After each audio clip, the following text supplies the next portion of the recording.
Hello बच्चों, नमस्कार। स्वागत है आपका नए लेक्चर में, नए चैप्टर में। नया चैप्टर है हमारा जीओसी।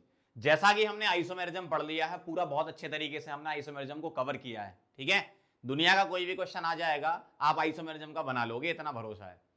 अब हम आगे बढ़ते हैं जीओसी पर। जीओसी एक्चुअल में क्या है? जनरल ऑर्गेनिक केमिस्ट्री इसको बोलते हैं। नाम भले ही छोटा सा है जनरल ऑर्गेनिक केमिस्ट्री, लेकिन बहुत लोगों को ये सपने में भी डराती है। ठीक है, तो बहुत आपको अच्छे तरीके से ये चैप्टर समझना है। जैसा बोलते जाऊं वैसा करते जाना, जैसा समझाते जाऊं वैसा समझते जाना, तो आइसोमेरिज्म की तरह आपका ये वाला चैप्टर भी बहुत अच्छे से तैयार हो जाएगा। ठीक है, तो सबसे पहले हम बात करेंगे जीओसी में रिएक्टिव इंटरमीडिएट्स की। अब ये रिएक्टिव इंटरमीडिएट्स क्या होते हैं उसके बारे में हम समझेंगे।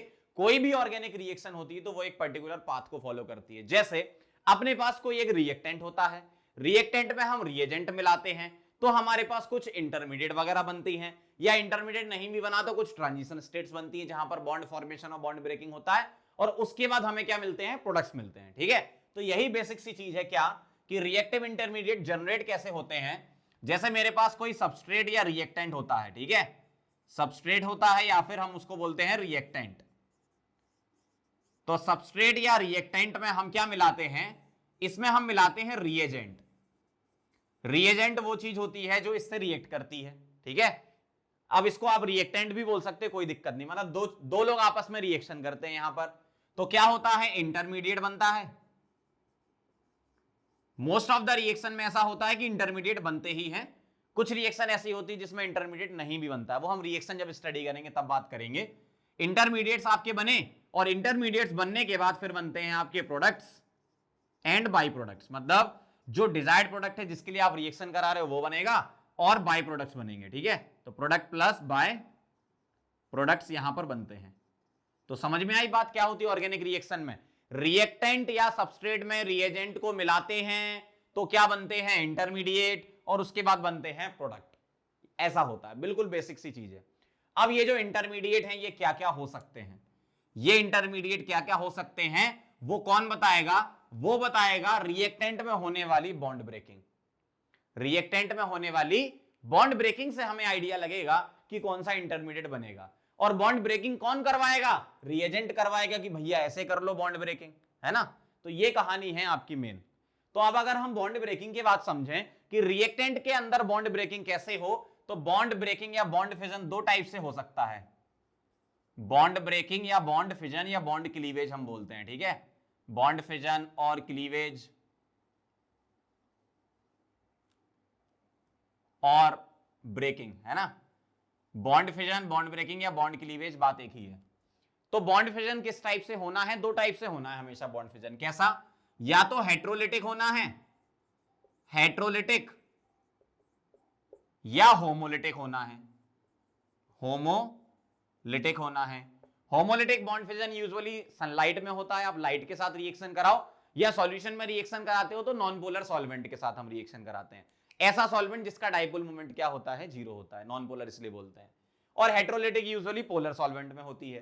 तो होमोलिटिक और हेट्रोलिटिक बॉन्ड ब्रेकिंग कैसे हो? जैसे मान लो मेरे पास, होमोलिटिक बता रहा हूं पहले, ऐसा कोई बॉन्ड प्रेजेंट है, ए सिंगल बॉन्ड बी। ठीक है, A single bond B bond present है, और अगर मैंने इसमें सनलाइट डाल दी तो क्या होगा? बॉन्ड ब्रेकिंग होगी। तो अगर ये बॉन्ड बीच से ब्रेक हो, बीच से ब्रेक होने का मतलब क्या है? जो दोनों इलेक्ट्रॉन शेयर कर रहे थे आपस में वो उनको वापस मिल जाए। तो इसका जो इलेक्ट्रॉन है और इसका इलेक्ट्रॉन है ये एक दूसरे को वापस मिल जाए तो क्या बनेगा? A radical plus B radical. ठीक है, तो यहां क्या बन रहा है? Free radical. क्या बनता है? Free radical. इसको बोलते हैं अपन रेडिकल या फ्री रेडिकल। तो यहां फ्री रेडिकल्स का क्रिएशन होता है। और हेट्रोलिटिक बॉन्ड ब्रेकिंग कैसे हो? जैसे A single bond B, A single bond B. अब ये दो टाइप से हो सकती है। कैसे?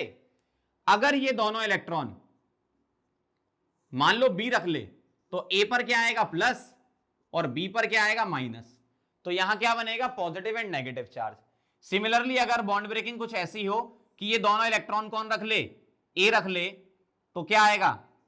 ए के पास नेगेटिव और बी के पास पॉजिटिव।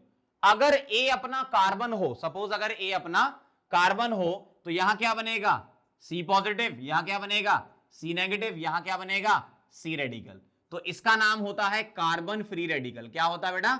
कार्बन फ्री रेडिकल, और यहां क्या बनता है आपका कार्ब एनायन, इसको बोलते हैं कार्ब एनायन, और इसको बोलते हैं कार्बोकैटायन। कई लोग कार्बोकेशन पढ़ते हैं, ऐसे नहीं पढ़ना, कार्बोकैटायन पढ़ना है इसको, है ना। तो कार्बोकैटायन, कार्बेनाइन और फ्री रेडिकल इस तरीके से जनरेट होते हैं। और भी इंटरमीडिएट हम पढ़ेंगे, कार्बिन, नाइट्रीन और बेंजाइन, जब हम रिएक्शन पढ़ेंगे तो उनकी स्टडी वहां करेंगे। मोस्ट ऑफ द रिएक्शन जो ऑर्गेनिक केमिस्ट्री में होती हैं वो कार्बोकैटायन, कार्बेनाइन और फ्री रेडिकल के थ्रू ही जाती हैं। ये इंटरमीडिएट बनते हैं, फिर उसके बाद आपके प्रोडक्ट बनते हैं। तो क्या किसी रिएक्शन में एक ही इंटरमीडिएट बन सकता है? नहीं, एक से ज्यादा इंटरमीडिएट एक रिएक्शन में पॉसिबल है, बनते हैं, ठीक है। तो ये ध्यान रखना। तो कार्बोकैटायन बना, कार्बेनाइन बना, फ्री रेडिकल बनाया। ये सनलाइट या फिर नॉन पोलर सॉल्वेंट में अगर सॉल्यूशन में रिएक्शन कराते हो तब होता है, और ये क्या होता है, पोलर सॉल्वेंट में बनता है, ठीक है। मतलब ये काम कौन करवाता है कि तुम ऐसे टूट जाओ? वो रिएजेंट काम करवाएगा। वो किसको बोलेगा? रिएक्टेंट को बोलेगा कि ऐसे टूट जाओ, या ऐसे टूट जाओ, या ऐसे टूट जाओ। मतलब तीन तरीके हैं अपने पास बॉन्ड ब्रेकिंग के, हेटेरोलिटिक में 2 हैं और होमोलिटिक में 1 है। क्लियर, समझ में आई बात रिएक्शन इंटरमीडिएट के बारे में कि इंटरमीडिएट क्या होते हैं? कार्बोकैटायन, कार्बेनाइन और कार्बन फ्री रेडिकल। अब हमें इनके बारे में डिटेल स्टडी करनी होती है। जैसे कार्बोकैटायन की स्टेबिलिटी बताओ, कार्बोकैटायन का जनरेशन कैसे होता है, कार्बेनाइन कैसे बनते हैं उनकी स्टेबिलिटी बताओ, कार्बन फ्री रेडिकल की स्टेबिलिटी बताओ। तो इन सब स्टेबिलिटी को स्टडी करने के लिए हम स्टडी करते हैं इफेक्ट्स के बारे में। इफेक्ट 2 टाइप के होते हैं आपके, एक होता है परमानेंट इफेक्ट और एक टेम्परेरी इफेक्ट, जिसमें से परमानेंट बहुत इंपॉर्टेंट इफेक्ट है, डायरेक्ट एग्जाम में क्वेश्चन आते हैं। परमानेंट इफेक्ट जैसे inductive, resonance and hyper conjugation, ये 3 हम स्टडी करने वाले हैं, ठीक है। तो पहले आप इसको नोट करो, फिर हम इफेक्ट समझेंगे, उसके बाद हम इनकी स्टेबिलिटी को कनेक्ट करेंगे। ओके, चलो नोट कर लो इसे।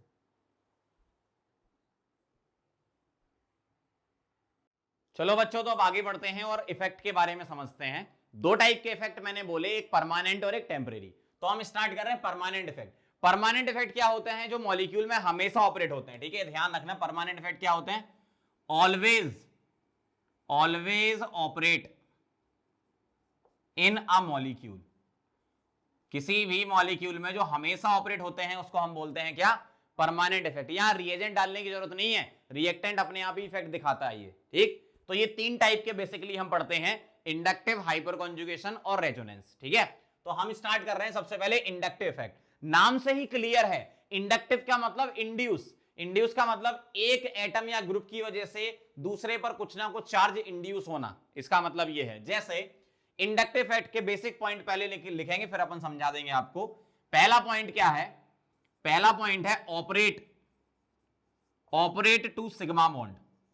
ये सिग्मा बॉन्ड में लगता है, सिग्मा बॉन्ड में लगता है। अब सिग्मा बॉन्ड कहां आते हैं? सैचुरेटेड कंपाउंड, मान लो अल्केन है तो वहां भी सिग्मा बॉन्ड आते हैं। अनसैचुरेटेड जैसे अल्कीन और अल्काइन है तो उसमें भी तो सिग्मा बॉन्ड प्रेजेंट होते हैं पाई के साथ साथ, तो वहां भी ऑपरेट होते हैं। मतलब जो ये वाला इफेक्ट है इंडक्टिव इफेक्ट, ये saturated as well as unsaturated compound दोनों में ही लगता है, क्योंकि अनसैचुरेटेड में भी तो सिग्मा बॉन्ड होते हैं पाई के साथ, सही बात है ना। चलो, तो ऑपरेट टू सिग्मा बॉन्ड पहला पॉइंट हो गया। दूसरा है partial charge development. Partial charge development, partial charge development मतलब कोई बॉन्ड ब्रेकिंग नहीं होती है। अगर बॉन्ड ब्रेकिंग होती है तो एक्चुअल चार्ज आता है, बॉन्ड ब्रेकिंग नहीं होती है तो पार्शियल चार्ज आता है। भाई सीधी सी बात है ना, अगर कोई बॉन्ड पोलर है तो उसमें चार्ज डेवलपमेंट किस वजह से होगा? इलेक्ट्रोनेगेटिविटी डिफरेंस की वजह से होगा, डाइपोल मूवमेंट की वजह से होगा, ऐसा है ना। तो पार्शियल चार्ज डेवलपमेंट होता है operate to sigma bond. Point number 3, distance dependent effect. Distance dependent effect, distance पे डिपेंड करेगा, ठीक है। अभी मैं बताऊंगा आपको, प्लस आई और माइनस आई जब समझाऊंगा तो आप समझ जाओगे डिस्टेंस डिपेंडेंट का मतलब क्या है यहां पर। And point number 4 and last point, can be neglected, can be neglected after third carbon atom. तीसरे कार्बन एटम के बाद नेग्लेक्ट कर सकते हैं। जैसे अब अपन इन सारे पॉइंट को समझते हैं। इंडक्टिव इफेक्ट 2 टाइप के होते हैं। क्या टाइप्स लिख रहा हूं मैं यहां पर? एक होता है आपका माइनस आई और एक होता है आपका प्लस आई, ठीक है। एक माइनस आई और एक प्लस आई। अब ये डिसाइड कैसे होता है, बहुत बेसिक सी चीज आपको समझाता हूं। जैसे अगर मैं आपसे पूछूं ये क्या लिखा है, बताओ जरा, ये क्या लिखा है? क्या लिखा है? ये इथेन लिखा है ना। तो अगर मैं आपसे पूछूं ये क्या लिखा है तो आप बोलोगे सर इथेन। अच्छा, इथेन में ये बॉन्ड जो दिख रहा है आपको सामने से, ये पोलर है कि नॉन पोलर है? ये वाला बॉन्ड पोलर है कि नॉन पोलर है? ये सेम सेम है, sp3 hybridise carbon, sp3 hybridise carbon, group भी सेम लगे हैं। तो आप बोलोगे सर इस बॉन्ड के बारे में हम बोलेंगे कि इसका म्यू 0 है, मतलब डाइपोल मोमेंट क्या है? 0 है, मतलब कैसा है ये? Non polar. कैसा है ये? Non polar. तो ये बॉन्ड क्या है? नॉन पोलर है। बिल्कुल सही कह रहे हो। लेकिन अगर मैं आपसे बोलूं कि भैया यहां से मैंने एक H हटा दिया, क्या हटा दिया? H हटा दिया, और यहां पे मैंने क्या लगा दिया?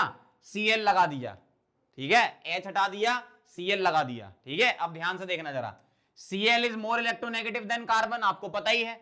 तो Cl क्या करेगा? अपनी तरफ इलेक्ट्रॉन को खींचेगा। Cl अपनी तरफ इलेक्ट्रॉन को खींचेगा तो इसके ऊपर क्या डेवलप होगा? Negative charge. और ऐसा डेल्टा लिखने का मतलब है पार्शियल नेगेटिव। डेल्टा का मतलब क्या होता है बेटा? पार्शियल, ठीक है? क्योंकि यहां बॉन्ड ब्रेकिंग नहीं होती, बस ये इलेक्ट्रॉन खींचना चाहेगा अपनी तरफ, तो पार्शियल नेगेटिव चार्ज इस पर डेवलप होगा, और यहां इलेक्ट्रॉन की कमी महसूस होगी तो पार्शियल पॉजिटिव यहां डेवलप होगा। क्यों? Cl इलेक्ट्रॉन अपनी तरफ खींच रहा है, ठीक है? Cl यहां खड़ा हुआ है और अपनी तरफ इलेक्ट्रॉन खींच रहा है। क्या कर रहा है? खींच रहा है, खींच रहा है। इसका मतलब इसके पास इलेक्ट्रॉन की कमी महसूस होगी, तो ये बोलेगा भैया हमसे तो Cl खींच रहा है, तुम ही थोड़ी मदद कर दो हमारी, तुम हमारे जैसे दिख रहे हो। इसका मतलब ये भी क्या करेगा? इलेक्ट्रॉन इस तरफ डोनेट करना चाहेगा, कहेगा ठीक है भैया ले लो। तो इलेक्ट्रॉन की टेंडेंसी उधर जाने की होगी, मतलब Cl अपनी तरफ खींचेगा इस कार्बन से, और ये कार्बन अपनी तरफ खींचेगा इस कार्बन से। तो बताओ किधर चार्ज ज्यादा डेवलप होगा? Cl के पास वाले कार्बन इस पर डेल्टा 1 पॉजिटिव है, और ये ज्यादा होगा किससे? डेल्टा 2 पॉजिटिव से, इस वाले से। क्यों? Cl इससे डायरेक्टली कनेक्टेड है, तो Cl इससे खींचेगा, ये वाला तो इससे खींच रहा है ना, इसका मतलब डेल्टा 1 पॉजिटिव ज्यादा डेल्टा 2 पॉजिटिव से, और ये हो गया यहां काम। क्या? ये दोनों अब डिफरेंट चार्ज वाले हो गए, और जैसे ये डिफरेंट चार्ज वाले हो गए तो ये बॉन्ड अब क्या हो गया? पोलर। पहले क्या था भैया? Non polar. अब क्या हो गया? पोलर। डाइपोल मोमेंट नॉट 0 अब इस वाले बॉन्ड के लिए। इसका मतलब है Cl ने इस कार्बन की चेन पर अपना इफेक्ट इंड्यूस कर दिया, मतलब Cl ने इस कार्बन की चेन पर चार्ज डेवलपमेंट कर दिया। कोई पूछे कौन सा वाला, आप बोलोगे पार्शियल वाला। एक्चुअल तो होगा ही नहीं, बॉन्ड ब्रेकिंग होगी नहीं। समझ रहे हो बात को? तो Cl अपनी तरफ इलेक्ट्रॉन को क्या करेगा? खींचेगा, तो चेन पर कौन सा चार्ज डेवलप करेगा? पॉजिटिव चार्ज डेवलप करेगा, पार्शियल पॉजिटिव चार्ज डेवलप करेगा। समझ गए बात को? तो ये बेसिक इफेक्ट है कि किसी भी कार्बन की चेन पर कोई ग्रुप लगाने पर वो कैसा इफेक्ट दिखा रहा है, मतलब चेन पर पॉजिटिव क्रिएट कर रहा है या नेगेटिव क्रिएट कर रहा है। मान लो मैं यहां पर ऐसा ग्रुप लगा देता जो इलेक्ट्रॉन देने वाले होते हैं तो यहां नेगेटिव क्रिएट कर देता, ये खींचने वाले हैं तो यहां पॉजिटिव क्रिएट करेगा। इसी के बेसिस पर, देने वाले और खींचने वाले के बेसिस पर दो टाइप से हम क्लासिफाई कर रहे हैं। समझ गए बात को? माइनस आई प्लस आई क्या है। तो स्टार्ट करते हैं माइनस आई इफेक्ट।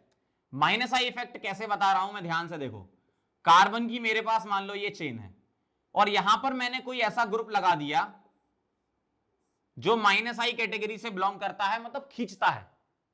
मैं इसको चलो जी लिख देता हूं तो ज्यादा क्लियर रहेगा। मैं यहां पर कोई ऐसा ग्रुप लगा रहा हूं जी जो खींचने वाला हो।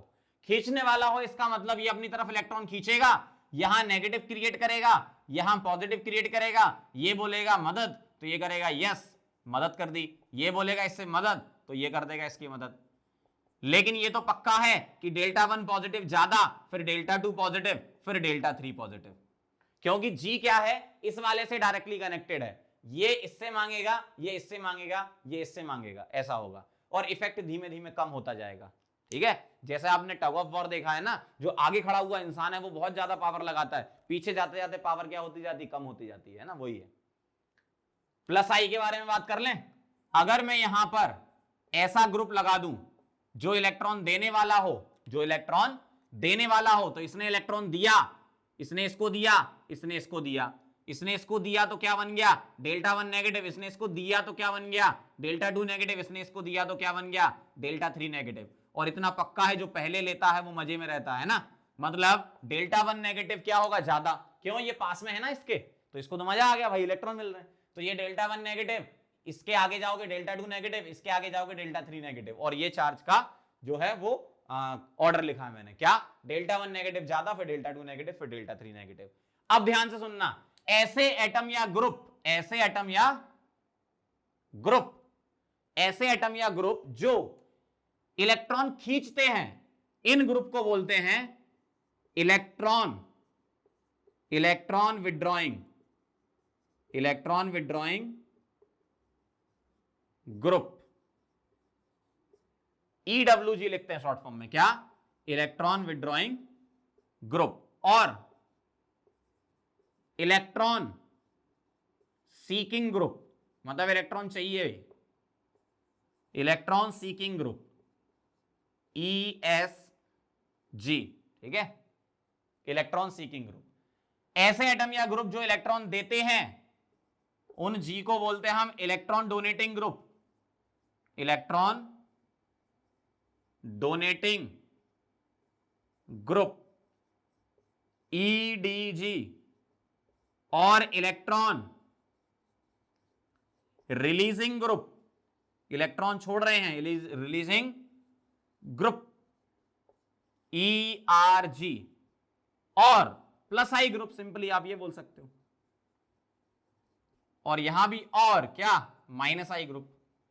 तो ओवरऑल बात समझे जो मैं बोलना चाह रहा हूं आपसे, कि कोई भी कार्बन की चेन पर कोई ग्रुप आ गया तो वो अपना इफेक्ट इंड्यूस करेगा, या तो वो प्लस आई होगा या वो माइनस आई हो गया। अब इसको डायपोल मूवमेंट के क्राइटेरिया से निकाल लिए गए कि ये वाले ग्रुप क्या है, प्लस आई, ये वाले माइनस आई। H का इंडक्टिव 0 मान के, H का इंडक्टिव को क्या माना गया, 0 माना गया। उसके बाद प्लस आई और माइनस आई सीरीज बना दी गई। तो आप क्या करोगे, यही नीचे MI स्टार पॉइंट लिखो, इंग्लिश वाली हिंदी में हम लिखते हैं क्या, हाइड्रोजन का इंडक्टिव इफेक्ट 0 लिया जाता है। तो उसी के रेस्पेक्ट में फिर निकाले गए बाकी ग्रुप के। हाइड्रोजन का इंडक्टिव इफेक्ट 0 माना जाता है। Inductive effect of hydrogen is taken to be 0। Inductive effect of hydrogen is taken to be 0, ठीक है। Inductive effect of H is taken to be 0। उसका 0 माना गया, मतलब ना तो उसको प्लस आई में रखते हैं ना माइनस आई में, उसके रेस्पेक्ट में ग्रुप प्लस आई और माइनस आई होते हैं, उसके रेस्पेक्ट में ग्रुप प्लस आई और माइनस आई होते हैं। अब प्लस आई और माइनस आई की सीरीज होती है, बढ़िया तरीके से आपको ट्रिक बता दूंगा याद करने की, उस सीरीज को आपको बिल्कुल याद करना ही है, तभी आप जीओसी में आगे बढ़ पाओगे। पहली बात फिर से बोल रहा हूं, इंडक्टिव इफेक्ट की सीरीज आपको पहली बार में ही याद होनी चाहिए, उसके बाद आप अगले लेक्चर में आना, इंडक्टिव इफेक्ट की सीरीज को अच्छे से याद करना ही है आपको। मैं ट्रिक बता दूंगा अच्छी से आपको याद करने की, समझ गए बात को। तो इंडक्टिव इफेक्ट हो गया, always operate in a molecule, 4 point हो गए आपके। नॉन पोलर, कोई ग्रुप लगा दिया तो पोलर हो गया। 2 टाइप से ग्रुप काम करता है, या तो प्लस आई होता है या माइनस आई होता है, और ये बोलते हैं ये चार्ज डेवलपमेंट है, ठीक है। चलो इसको नोट करो, फिर हम आगे बढ़ते हैं।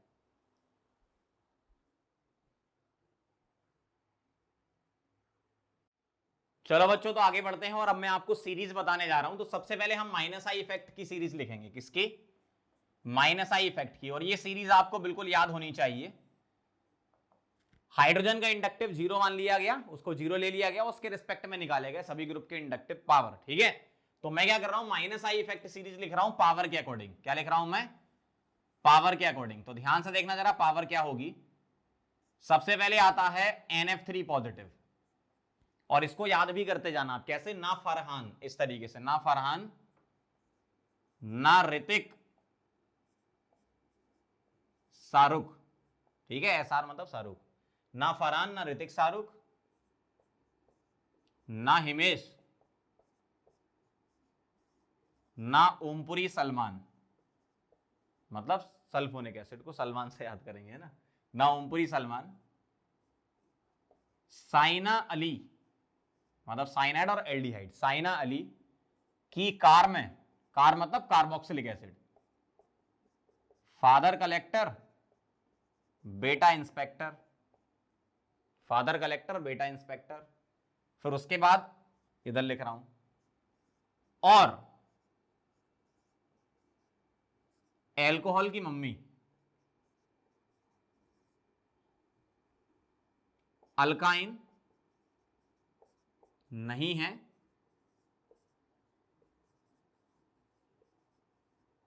बेंजीन है, इस तरीके से, मतलब हाइड्रोजन के रिस्पेक्ट में लिया गया ये, ठीक है। कैसे याद रखोगे वो फिर से सुन लो जरा, इसको याद रखना है, ना फरहान ना ऋतिक, ठीक है। अब आप बोलोगे सर ऋतिक में तो एच भी आता है, अपन आर वाला ऋतिक पढ़ रहे हैं ना। शाहरुख,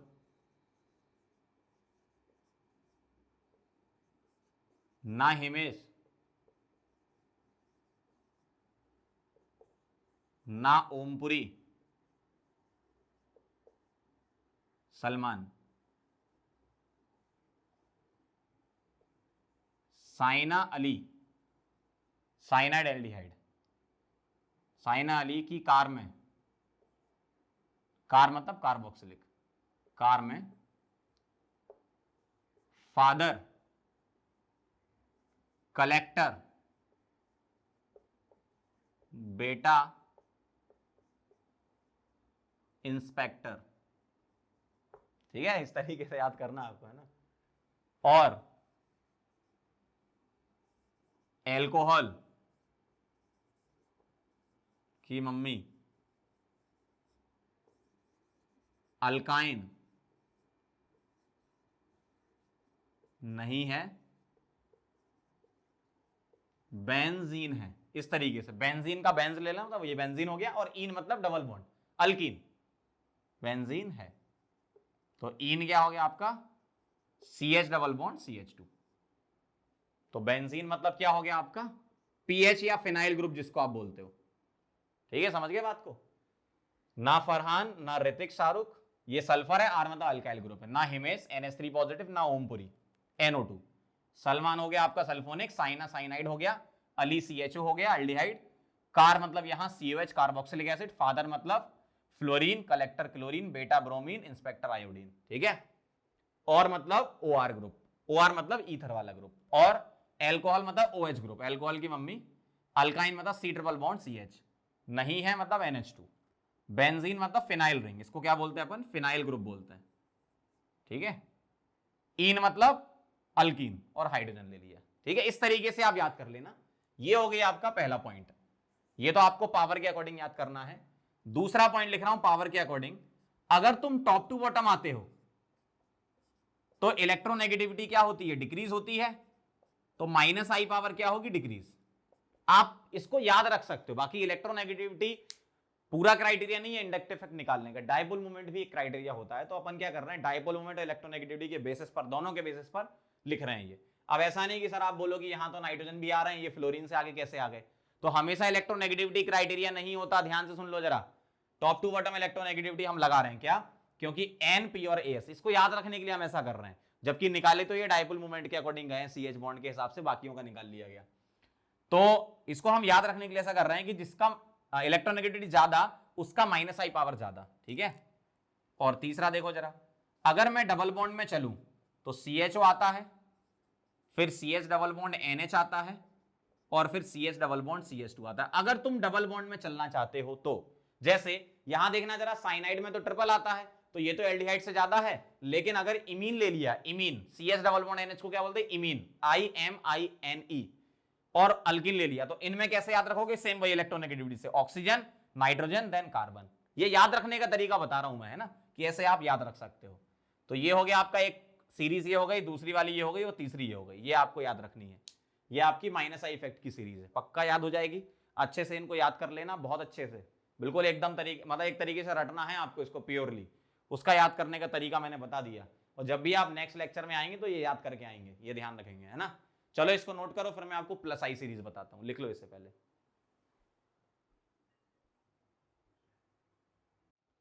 तो जैसा कि हमने -I सीरीज लिख ली, अब हम लिखेंगे +I सीरीज। ध्यान से देखना जरा, मैं क्या लिख रहा हूं, +I इफेक्ट के लिए लिख रहा हूं अब, और क्या लिख रहा हूं मैं, पावर, ठीक है। तो पावर किस तरीके से आप याद रखोगे, पहला पॉइंट, अगर मैंने CH2 नेगेटिव ग्रुप लगा दिया, अच्छा मैं ऐसे जो बॉन्ड छोड़ रहा हूं ना, बॉन्ड, इस बॉन्ड छोड़ने का मतलब क्या है, यहां कार्बन की चेन लगी है आपकी, ऐसा है, तो CH2- का ज्यादा होता है, फिर NH-, फिर O-, फिर CO-, फिर 3 डिग्री अल्काइल, फिर 2 डिग्री अल्काइल, फिर 1 डिग्री अल्काइल, और फिर होता है मिथाइल। जैसे अगर मैं यहां पर लिखूं 3 डिग्री मतलब हो गया आपका Me3C, मतलब एक ही कार्बन पे 3 मिथाइल लगे हैं। 2 डिग्री हो गया Me2CH, एक कार्बन पे 2 मिथाइल लगे हैं। 1 डिग्री हो गया MECH2, एक कार्बन पे एक ही मिथाइल लगा है। और इसको बोलते हैं अपन सुपर प्राइमरी, सुपर 1 डिग्री है ना, सुपर प्राइमरी बोलते हैं CH3 ग्रुप को, है ना, ध्यान रखना। अब इसको कैसे याद रखोगे, कार्बन नाइट्रोजन ऑक्सीजन में किसकी इलेक्ट्रोनेगेटिविटी ज्यादा, ये मैं फिर बता रहा हूं, याद करने का तरीका बता रहा हूं, ये क्राइटेरिया नहीं, क्राइटेरिया डाइपोल मोमेंट है। कार्बन नाइट्रोजन ऑक्सीजन में किसकी इलेक्ट्रोनेगेटिविटी ज्यादा, ऑक्सीजन की ज्यादा, तो वो आसानी से इलेक्ट्रॉन नहीं देगा। मतलब इन तीनों में आप कैसे कंपेयर कराओगे, कार्बन नाइट्रोजन ऑक्सीजन में ये आसानी से इलेक्ट्रॉन नहीं देगा, ठीक है, तो इसलिए इसका क्या हो जाएगा, थोड़ा कम हो जाएगा कंपेरिजन टू नाइट्रोजन, फिर कार्बन। अब यहां देखो ऑक्सीजन और यहां भी ऑक्सीजन, इन दोनों ऑक्सीजन में याद रखने के लिए ऐसा कर सकते हो क्या कि ये जो CO नेगेटिव है ये कुछ ऐसा है, तो यहां O नेगेटिव यहां O नेगेटिव कॉमन है, तो अब देखो जरा कौन अच्छे से देगा, ये जो C डबल बॉन्ड ग्रुप हो गया ना एल्डिहाइड या कीटोन वाला, तो ये तो -I ग्रुप में आते हैं, तो ये थोड़ा सा अपनी तरफ इलेक्ट्रॉन खींचेगा, तो क्या बोलोगे, ये क्या करेगा, आप कम डोनेट करेगा। तो इस तरीके से आप याद रख सकते हो। बाकी 3 डिग्री 2 डिग्री 1 डिग्री वाला तो सीधा सीधा याद हो जाएगा आपको, अल्काइल ग्रुप है। सेकंड पॉइंट, ट्रिटियम का ज्यादा होता है ड्यूटेरियम और फिर हाइड्रोजन से, ये ध्यान रखना, TDH, ट्रिटियम की डॉटर हाइड्रोजन, इस तरीके से याद कर लेना। और तीसरा SiH3 की +I ज्यादा होती है पावर कंपेरिजन टू CH3, ये आप इलेक्ट्रोनेगेटिविटी के बेसिस पे कर सकते हो। कार्बन की इलेक्ट्रोनेगेटिविटी सिलिकॉन से ज्यादा है, इसका मतलब वो आसानी से डोनेट नहीं कर पाएगा। इस तरीके से ये, फिर मैं बोल रहा हूं, ये याद रखने का तरीका है। और आप ऐसा देखोगे अलग अलग बुक में अलग अलग सीरीज मिलेगी, इसलिए मैं पहले ही बोल देता हूं, बाद में मत आ जाना कि सर आपने ऐसी सीरीज लिखाई है, उस बुक में ये दे रखी है। मेरी वाली सीरीज एकदम फाइनल सीरीज है, ठीक है, बहुत जगह से एनालिसिस करके अपन ने निकाली है, यही फाइनल मानते हैं अपन। बाकी कई लोग कुछ और भी लिखा देते हैं सीरीज, तो सतर्क रहें, सावधान रहें और सुरक्षित रहें, ठीक है, ध्यान रखना, क्योंकि कुछ लोग कुछ सीरीज लिखा देंगे और फिर आपका क्वेश्चन गलत हो जाएगा। पहले ही बोल रहा हूं मैं, जो मैंने सीरीज लिखी है ये फाइनल है, यही लगानी है आपको, ठीक है। चलो इसको नोट करो, अब मैं इसके एप्लीकेशन आपको बताता हूं, एप्लीकेशन कैसे करने हैं आपको इंडक्टिव इफेक्ट के, नोट करो इसे।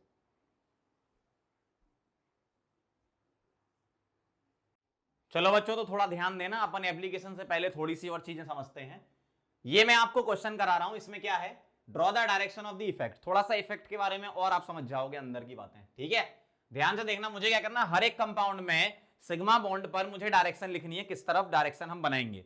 +I वाला डोनेट करता है, -I वाला खींचता है, ये आपको पता है। तो ध्यान से देखो, NO2 क्या है, -I, तो ये क्या करेगा, खींचेगा, ये इलेक्ट्रॉन अपनी तरफ खींचेगा, किससे, इस कार्बन से, तो ये बोलेगा इस वाले से कि तुम दे दो और तुम दे दो, ये बोलेगा इससे कि तुम इलेक्ट्रॉन दो, ये बोलेगा इससे कि तुम इलेक्ट्रॉन दो, ये बोलेंगे इनसे कि तुम इलेक्ट्रॉन दो, तो ऐसी डायरेक्शन जाएगी ये। NO2 खींचेगा तो इलेक्ट्रॉन का फ्लो इस तरफ होगा, सिग्मा बॉन्ड के अराउंड, ठीक है। यहां देखना जरा, अब देखो जरा, CO- ये भी डोनेट करता है और ये अल्काइल ग्रुप भी डोनेट करते हैं, तो पावर किसकी ज्यादा है, CO- की पावर ज्यादा है, तो ये ज्यादा पावर लगाएगा, मतलब ये इसको डोनेट करेगा, ये इसको डोनेट करेगा, ये इसको डोनेट करेगा। यहां NO2 खींच रहा था, तो यहां पर कौन से चार्ज डेवलप होंगे, डेल्टा वाले होंगे, डेल्टा प्लस, इस पर डेल्टा डबल प्लस इस पे लगा देता हूं, या डेल्टा 1 डेल्टा 2 मानते थे वो ले लो, डेल्टा 1 प्लस, डेल्टा 2 प्लस, ठीक है, डेल्टा 3 प्लस, डेल्टा 4 प्लस, लेकिन चौथे कार्बन तक तो वैसे भी नेग्लिजिबल होता है, तो इसको नहीं लिख सकते अपन, है ना, मतलब लिखना चाहो तो लिख दो, नेग्लिजिबल लिख देना। CO- इलेक्ट्रॉन इसको देगा, तो यहां आएगा डेल्टा 1 नेगेटिव, यहां डेल्टा 2 नेगेटिव, यहां डेल्टा 3 नेगेटिव, इस तरीके से आप चार्ज लिख सकते हो, ठीक है। तो आगे मैं चार्ज नहीं लिखूंगा, बस डायरेक्शन बना रहा हूं। COH क्या है, खींचने वाला, ये इससे खींचेगा, ये बोलेगा हमारी मदद कीजिए, तो ये किसकी मदद कर देगा, तो इधर जाएगी डायरेक्शन। इसमें देखो जरा, एस शाहरुख खान क्या होता है, खींचने वाला, तो ये खींचता है तो क्या करेगा, ऐसा ऐसा, भाई ये देने वाले हैं, खींचने वाला है, बहुत सिंपल है डायरेक्शन बनाना। इधर बताओ जरा, C डबल बॉन्डो खींचेगा, तो ऐसे बनाना, सिग्मा पे बना रहा हूं मैं, पाई पे मत बनाना, सिग्मा पे एरो बनाना, है ना, ये ऐसा, ये ऐसा, ये ऐसा, ये ऐसा और ये ऐसा, इस तरफ जाएंगी डायरेक्शन। O नेगेटिव देने वाला और C ट्रिपल बॉन्ड N में खींचने वाला साइनाइड, तो सिग्मा बॉन्ड पे ऐसे एरो बना देना, ये खींचेगा, ये इसको देगा, ये इसको देगा, ये इसको देगा, ये इसको देगा, तो डायरेक्शन उस तरफ जाएगी। इधर देखो जरा, O खींचता है C से, तो ये इससे खींचेगा, सिग्मा बॉन्ड पे बनाना बस। इधर O खींचता है, ये इससे खींचेगा, ये इससे खींचेगा, है ना, ये इसको देगा, ये इससे खींचेगा, भाई डोनेट करेगा ना, ये इसको डोनेट कर रहा है, खींच रहा है, ठीक है। अब इन दोनों में देखो, ये खींचेगा, इससे ये डोनेट कर देगा, ऐसे डायरेक्शन बना सकते हो आप, है ना। इधर देखो जरा, O नेगेटिव खींचेगा, नहीं देता है, O नेगेटिव खींचता नहीं है भैया, गलती नहीं, O नेगेटिव देगा, डोनेट करेगा, ठीक है, तो ये इधर देगा, ये इधर देगा, ऐसा, तो इसमें डायरेक्शन इस तरफ जाएगी, ठीक। इधर देखो जरा, Mi स्टार वाला एक पॉइंट लिख लेते हैं अपन, क्या, यूजुअली अल्काइल ग्रुप क्या होता है, प्लस आई होता है। ध्यान से सुनना जरा, पहले मैं आपको लिखवा देता हूं फिर मैं समझा दूंगा। लिखो जरा इंग्लिश वाली हिंदी में, alkyl group is plus I group usually, alkyl group या usually alkyl group is plus I, usually alkyl group is plus I, but it can act as minus I group, but it can act as minus I group in organometallic compounds. Usually alkyl is plus I, but organometallic compound में minus I effect की तरह काम करेगा। alkyl group is plus I, but organometallic compounds में minus I की तरह काम करेगा। क्या बोला मैंने, usually alkyl R group is plus I, but in organometallic compound, organometallic compound it can act as minus I group. Organometallic compound क्या होते हैं, जहां मेटल से कार्बन जुड़ा हो, जैसे एक बहुत इंपॉर्टेंट होता है अपने सिलेबस में ग्रिगनार्ड रिएजेंट, ये होता है RMGX, और एक होता है RLI अल्काइल लिथियम। तो यहां क्या है, ये तो मेटल्स हैं, तो मेटल यूजुअली पॉजिटिव चार्ज रखना चाहेंगे, तो यहां क्या आएगी, पोलैरिटी नेगेटिव, यहां पॉजिटिव। इसका मतलब क्या होगा, ये इससे इलेक्ट्रॉन खींचेगा। इसका नाम है क्या, Grignard reagent, RMGX, Grignard reagent. बहुत इंपॉर्टेंट है ये रिएजेंट, जेई एडवांस वाले बहुत पसंद करते हैं, हर बार कोई ना कोई क्वेश्चन आता है तो ये क्वेश्चन, मतलब क्वेश्चन में ग्रिगनार्ड रिएजेंट का यूज जरूर करते हैं ना। और ये होता है अल्काइल लिथियम, क्या होता है, अल्काइल लिथियम। तो ध्यान से सुन लो जरा, अल्काइल ग्रुप प्लस आई होता है, बिल्कुल सही है, लेकिन ये माइनस आई की तरह भी काम कर सकता है इन ग्रुप्स में, मतलब इन कंपाउंड्स में। ऑर्गेनोमेटेलिक कंपाउंड, ऑर्गेनो मतलब ऑर्गेनिक से लिया गया, ऑर्गेनिक मतलब कार्बन हो गया, और मेटेलिक मतलब मेटल, तो कार्बन मेटल के बीच में जहां बॉन्ड होगा वहां पर अल्काइल माइनस आई की तरह काम करेगा। समझ गया बात को। तो इस तरीके से हमें डायरेक्शन बनानी थी। बहुत बेसिक चीजें हैं ये इंडक्टिव इफेक्ट की, आपको बिल्कुल बेसिक से लेकर एडवांस लेवल तक ले जाने वाला काम मेरा है। जो मैं बोलते जा रहा हूं वो करते जाओ, फटाफट से इसको नोट कर लो। चलो बच्चों, तो आगे बढ़ते हैं और चलते हैं अगले टॉपिक पर। हम पढ़ रहे हैं एप्लीकेशंस। एप्लीकेशन नंबर 1 है to compare acidic strength of aliphatic carboxylic acid and alcohols. Aliphatic carboxylic acid का मतलब कैसे होंगे, जिसमें बेंजीन रिंग वगैरह नहीं होगी, ठीक है। तो एलिफेटिक मतलब ओपन चेन स्ट्रक्चर हो या साइक्लोअल्केन वगैरह लगा हो। बेंजीन रिंग में एक्चुअल में क्या लगता है, रेजोनेंस इफेक्ट। तो जब हम वो पढ़ेंगे ना तब हम वो इंट्रोड्यूस करेंगे। अभी हम क्या करेंगे, एलिफेटिक के सीखेंगे, कार्बोक्सिलिक एसिड और एल्कोहल्स के लिए हम बात करेंगे, ठीक है। तो ध्यान से देखना जरा, बहुत इंपॉर्टेंट चीज है ये, मतलब एग्जाम में इससे रिलेटेड क्वेश्चन आने के चांसेस बहुत ही ज्यादा होते हैं, तो बहुत ध्यान से समझना जरा। अच्छा, एसिडिक स्ट्रेंथ से आपका क्या ख्याल है, एसिडिक स्ट्रेंथ क्या होती है, क्या बोलते हो आप एसिडिक स्ट्रेंथ। कोई भी एसिड क्यों होता है, क्यों होता है बताओ, क्योंकि वो H+ रिलीज करता है। तो मैं कार्बोक्सिलिक एसिड ले लेता हूं मान लो, तो दो केस में बना रहा हूं, क्या, case 1 in carboxylic acid, aliphatic carboxylic acid. अगर मैं कार्बोक्सिलिक एसिड की बात करूं तो ध्यान से देखना जरा, मेरे पास यहां लिखा हुआ है COOH। ये क्या करेगा, अगर ये एसिड की तरह बिहेव करेगा, इसका मतलब ये H+ देगा, और यहां कुछ इक्विलिब्रियम कांस्टेंट इसका K लिखेंगे अपन, जिसको हम डिसोसिएशन कांस्टेंट का नाम देते हैं। याद करो आयनिक में K मतलब डिसोसिएशन कांस्टेंट, ठीक है। तो यहां पर क्या हुआ, मैंने H निकाल दिया, किसमें से, इसमें से H निकाल दिया। अब ये किस बात पे डिपेंड करेगा कि रिएक्शन जो है वो फॉरवर्ड डायरेक्शन में रहे, वो डिपेंड करेगा प्रोडक्ट पर। मतलब H+ कॉन्सेंट्रेशन ज्यादा होगी तो K ज्यादा होगा। क्यों, K आप कैसे लिखोगे, this into this upon this, मतलब इसकी कॉन्सेंट्रेशन इंटू इसकी कॉन्सेंट्रेशन अपॉन इसकी कॉन्सेंट्रेशन। तो K ज्यादा किस बात पे डिपेंड करेगा, H+ ज्यादा, तो H+ ज्यादा होगा तो K ज्यादा होगा, H+ कॉन्सेंट्रेशन ज्यादा होगी तो K ज्यादा होगा। सही बात है ना। और एक चीज पे और डिपेंड करता है, इस एनायन की स्टेबिलिटी पर। अगर ये एनायन तुम्हारा स्टेबल हो जाए, अगर ये एनायन तुम्हारा स्टेबल हो जाए तो मैं बोल दूंगा कि ये एक अच्छा एसिड है, गुड एसिड है। अब हम स्टेबिलिटी इसकी कंपेयर कराएंगे एनायन की। तो एनायन की स्टेबिलिटी किस बात पे डिपेंड करती है? अगर मैं, ध्यान समझना, अगर मैं बेटा यहां पर किस जगह, यहां पर माइनस आई ग्रुप लगा दूं, कैसा लगा दूं? माइनस आई, तो ये अपनी तरफ इलेक्ट्रॉन खींचेगा तो इसका चार्ज कम हो जाएगा और ये स्टेबल हो जाएगा। ये बात समझे? अगर मैं यहां माइनस आई ग्रुप लगा दूं तो ये अपनी तरफ इलेक्ट्रॉन खींचेगा, क्यों? इलेक्ट्रॉन का फ्लो इस तरफ होने लगेगा, याद करो। तो माइनस चार्ज कम होता जाएगा, स्टेबिलिटी बढ़ती जाएगी, मतलब स्टेबल हो जाएगा। सही बात है। और स्टेबल अगर हुआ मतलब रिएक्शन फॉरवर्ड डायरेक्शन में जाएगी। तो क्या क्या चीजें डिपेंड कर रही हैं? H प्लस कॉन्सेंट्रेशन बढ़े तो क्या होगा? K बढ़ेगा, पहली बात। और H प्लस कॉन्सेंट्रेशन कौन बढ़ाएगा? ये अगर स्टेबल है तो रिएक्शन फॉरवर्ड डायरेक्शन में जाएगी तो H प्लस बढ़ेगा। मतलब अगर स्टेबिलिटी, पॉइंट वाइज लिख रहा हूं, अगर स्टेबिलिटी ऑफ एन आयन, जिसको हम बोलते हैं कार्बोक्सिलेट आयन, कार्बोक्सिलेट आयन, अगर एनायन की स्टेबिलिटी बढ़ती है, स्टेबिलिटी ऑफ एनायन अगर बढ़ता है तो क्या होता है? H प्लस भी बढ़ेगा, मतलब K भी बढ़ेगा। सही बात है ना? बिल्कुल क्लियर, समझ में आ गया आपको? तो यहां भी ग्रुप लगा देता हूं मैं, क्योंकि माइनस आई यहां भी तो होगा।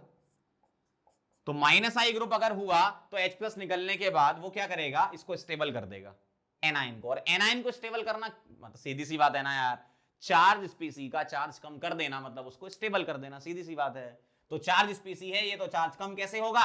माइनस आई ग्रुप यहां लगा दो खींचने वाला, तो वो क्या करेगा? खींच लेगा, चार्ज कम कर देगा, स्टेबिलिटी बढ़ा देगा। अब आपसे क्वेश्चन में क्या क्या पूछते हैं? आपसे डायरेक्ट भी पूछ सकते हैं, compare stability of anion, carboxylate ion, या compare H plus concentration, compare K value, compare Kb value. इस टाइप से बहुत सारी चीजें होती है। तो मैं क्या लिख रहा हूं, ध्यान से देखना। एसिडिक स्ट्रेंथ ज्यादा तो H प्लस कॉन्सेंट्रेशन ज्यादा, सही बात है, ध्यान से देखते जाना। एसिडिक स्ट्रेंथ ज्यादा, H प्लस कॉन्सेंट्रेशन ज्यादा। OH माइनस कॉन्सेंट्रेशन कम, क्योंकि H plus into OH minus आप जानते हो क्या होता है? 10 की पावर माइनस 14 होता है ना, आप जानते हो। ये ज्यादा तो ये कम। अगर H प्लस कॉन्सेंट्रेशन ज्यादा तो pH कम, pH कम तो pOH ज्यादा। ये मैंने H के रेस्पेक्ट में लिख दिए। अगर मैं इसको K के रेस्पेक्ट में लिखूं तो एसिडिक स्ट्रेंथ ज्यादा मतलब K ज्यादा, K ज्यादा तो pK कम, ठीक है। और क्या होगा? pK कम तो pK भी क्या? ज्यादा, क्योंकि pK प्लस pK भी 14 होता है, और pK भी ज्यादा तो K भी क्या आएगा? कम।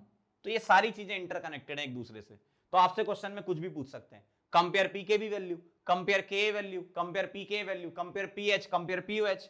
तो ये सारी चीजें आपसे पूछ लेंगे, कोई दिक्कत नहीं, सारी की सारी एसिडिक स्ट्रेंथ से कनेक्टेड है, कोई ऐसा रटना नहीं है, सिंपल सी चीजें। भाई एसिडिक स्ट्रेंथ ज्यादा तो K ज्यादा होगा। अब pK क्या होता है? माइनस लॉग K, तो pK ज्यादा तो K कम, या K ज्यादा तो pK कम, ठीक है।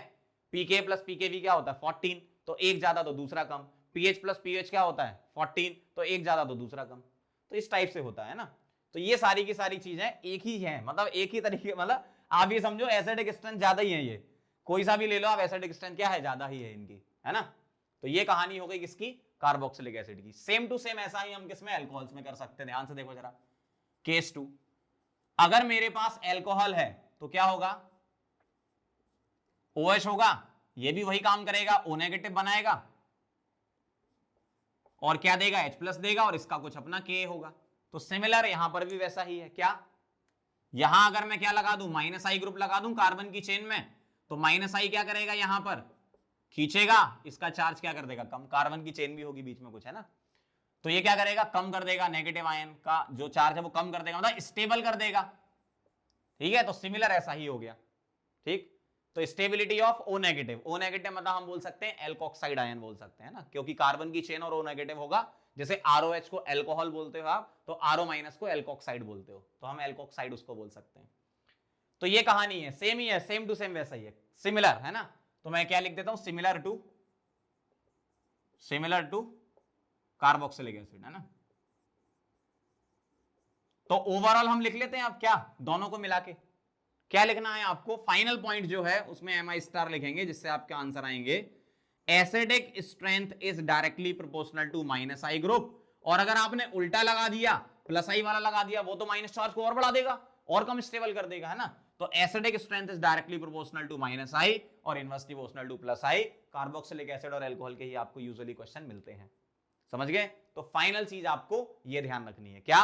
Acidic strength is directly proportional to minus I और इनवर्सली टू प्लस आई। और और ये सारी चीजें आपको एक साथ कनेक्ट करनी है। कनेक्ट करने के लिए फॉर्मूला क्या लगाओगे, देखो पीएच इज इक्वल टू क्या होता है, minus log of H plus pH क्या होता है, पीएच प्लस पीएच क्या होता है 14, तो एक कनेक्ट कर लोगे दूसरा कनेक्ट हो जाएगा। पीके क्या होता है माइनस लॉग के, और पीके प्लस पीके भी क्या होता है कॉन्जुगेट एसिड बेस पेयर के लिए 14, ठीक है, इस टाइप से। तो ये सारी की सारी चीजें इससे कनेक्ट हो जाएंगी, है ना। समझ गया बात को, पूरी चीजें किस चीज पे डिपेंड करता है, carb anion sorry negative anion, मतलब नेगेटिव चार्ज की क्या करना है, नेगेटिव चार्ज की स्टेबिलिटी को बढ़ाना है। कौन बढ़ाएगा, माइनस आई वाला खींच लेगा अपनी तरफ इलेक्ट्रॉन, स्टेबिलिटी बढ़ा देगा। तो जब हम क्वेश्चन में अप्लाई करेंगे ना तो डायरेक्ट ये सोचेंगे माइनस आई और प्लस आई। अब जब आप सोचोगे तो क्या सोचना है आपको, मेन चीज वो है, ठीक है। तो एम आई स्टार वाला पहला पॉइंट ये हो गया, ये तो मैंने आपको फॉर्मूले बता दिए। दूसरा पॉइंट लिख रहा हूं जो बहुत ही इंपॉर्टेंट है, जिससे आपके करेक्ट आंसर आएंगे। सेकंड पॉइंट है ऑर्डर जो होता है वो क्या सोचना है, पहले डिस्टेंस फिर नंबर फिर पावर। ध्यान रखना पहले हम देखेंगे डिस्टेंस, क्योंकि डिस्टेंस डिपेंडेंट होता है ना इंडक्टिव, चाहे वो प्लस आई हो या माइनस आई हो। एन मतलब नंबर, आपको नंबर ऑफ ग्रुप्स देखने हैं कितने ज्यादा लगे, फिर आप आओगे किस पर, पावर पर। तो डीएनपी रूल लगाना है क्या, डिस्टेंस नंबर और पावर। जैसे मान लो एक NO2 लगा है और 2 Cl लगे हैं बराबर डिस्टेंस पे, एक NO2 2 Cl। आपको ये पता है कि NO2 की माइनस आई पावर Cl से ज्यादा होती, लेकिन 2 Cl की डोमिनेटिंग होगी एक NO2 से, तो वहां नंबर वाला लग जाएगा। ये मैं आपको क्वेश्चन में अप्लाई करके बताऊंगा, ठीक है। तो ये बहुत इंपॉर्टेंट पॉइंट है, ये जो बोर्ड पे लिखे हैं ना, इसी से ही आगे के आंसर आपके आने वाले हैं, है ना। तो बहुत अच्छे से इसको लिख लो, फटाफट से नोट करो।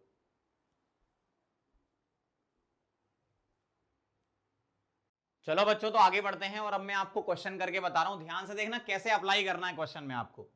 अलग अलग टाइप के क्वेश्चन मैंने ले लिए, pK value, acidic strength, H plus, pKb, pH value, कुछ भी पूछ ले तो आप कैसे करोगे, ध्यान से देखना। सबसे पहले आप ये देखो कि किसके लिए कंपेयर करा रहे हो। कंपेयर एसिडिक स्ट्रेंथ बतानी, तो इन दोनों में एसिडिक स्ट्रेंथ किसके लिए, COH। तो आप क्या करो, इसको डिब्बे में कर दो बंद। अब इसके बारे में आपको जिंदगी में नहीं सोचना है, इसको क्या कर दो, डिब्बे में बंद कर दो, ठीक है। अब इसके अलावा लगे हुए ग्रुप को देखो जरा क्या है। यहां CH2 लगा है, CH2 लगा है, कॉमन है, CH2 CH2 कॉमन है, CH2 CH2 कॉमन है। क्या डिफरेंस आ रहा है, यहां लगा है NO2 जो कि एक माइनस आई ग्रुप है, और यहां CN ये भी एक माइनस आई ग्रुप है। दोनों की पावर कंपेयर कराना जरा। NO2 की पावर ज्यादा होती किससे, CN से। अब देखो यहां पर वही वाली बात आ गई क्या, कि अब आपको याद होना चाहिए सीरीज। तो NO2 की पावर ज्यादा है, और मुझे ये पता है कि acidic strength is directly proportional to minus I और इनवर्सली टू प्लस आई। और अगर माइनस आई में चलेंगे तो हमें क्या क्या ध्यान रखना है, पहले डिस्टेंस फिर नंबर और फिर पावर। डीएनपी ध्यान रखना, इसको मत भूलना कभी, डिस्टेंस नंबर और फिर पावर। तो डिस्टेंस बराबर है दोनों की, तो ये छोड़ दो। नंबर पे चलो, नंबर भी बराबर है, दोनों एक एक लगे हैं। पावर पे चलो, इसकी पावर ज्यादा है इससे, इसका मतलब 1 की एसिडिक स्ट्रेंथ ज्यादा होगी किससे, 2 से। ऐसे चलना है आपको, क्या सोचना है मैं आपको बताते जाऊंगा हर एक क्वेश्चन में करते करते। अगला देखो जरा, पीके वैल्यू कंपेयर करानी, ध्यान से इसके लिए करानी है, डिब्बे में बंद कर दो, इसको डिब्बे में बंद कर दो, और इसको डिब्बे में बंद कर दो। अब इसके बारे में जिंदगी में कभी नहीं सोचना। बाकी क्या लगा है, मिथाइल, CD3 और CT3। तो अगर मैं आपसे बोलूं डिस्टेंस पे चलो, बराबर डिस्टेंस पे लगे हैं, नंबर पे चलो, बराबर नंबर लगे हैं, पावर पे चलो, तो अब हम बताएंगे कि T की पावर ज्यादा होती है D से और फिर H से। ये क्या है, पावर है, और ये सब क्या है, प्लस आई है। ये क्या है, ये प्लस आई। तो प्लस आई में हम क्या करते हैं, इनवर्सली प्रोपोर्शनल करते हैं। प्लस आई मतलब inversely proportional to acidic strength. तो इन तीनों में प्लस आई कहां ज्यादा, इधर ज्यादा, तो इसकी एसिडिक स्ट्रेंथ कम, फिर इसकी, फिर इसकी। मतलब एसिडिक स्ट्रेंथ का ऑर्डर लिखोगे तो 1 2 और 3 ये आएगा, किसका, एसिडिक स्ट्रेंथ का। लेकिन आपसे तो पीके वैल्यू पूछा है, एसिडिक स्ट्रेंथ ज्यादा तो के वैल्यू ज्यादा, तो पीके कम, तो पीके वैल्यू का जो आंसर आएगा वो इसका उल्टा आएगा। ध्यान रखना, ये बहुत इंपॉर्टेंट क्वेश्चन होते हैं, स्ली मिस्टेक हो जाती लोगों से। यहां पर एसिडिक स्ट्रेंथ किसकी ज्यादा, इसकी ज्यादा आएगी, फिर इसकी आएगी, फिर इसकी आएगी, और उसका उल्टा होगा पीके वैल्यू। तो एसिडिक स्ट्रेंथ ज्यादा तो पीके वैल्यू कम होगा, क्योंकि एसिडिक स्ट्रेंथ ज्यादा से के बढ़ता है तो पीके कम हो जाता है। समझ गए, ऐसे चलना है। अगला देखना जरा, एंड तक समझ जाओगे आप कहानी क्या है। COH को डिब्बे में कर देंगे बंद, कभी नहीं सोचेंगे, हम भूल गए तुमको। अब देखना जरा आगे, अगर मैं देखूं यहां CH2 इस पोजीशन पे एक NO2 और इस पोजीशन पे एक Cl और आगे की कहानी सेम है।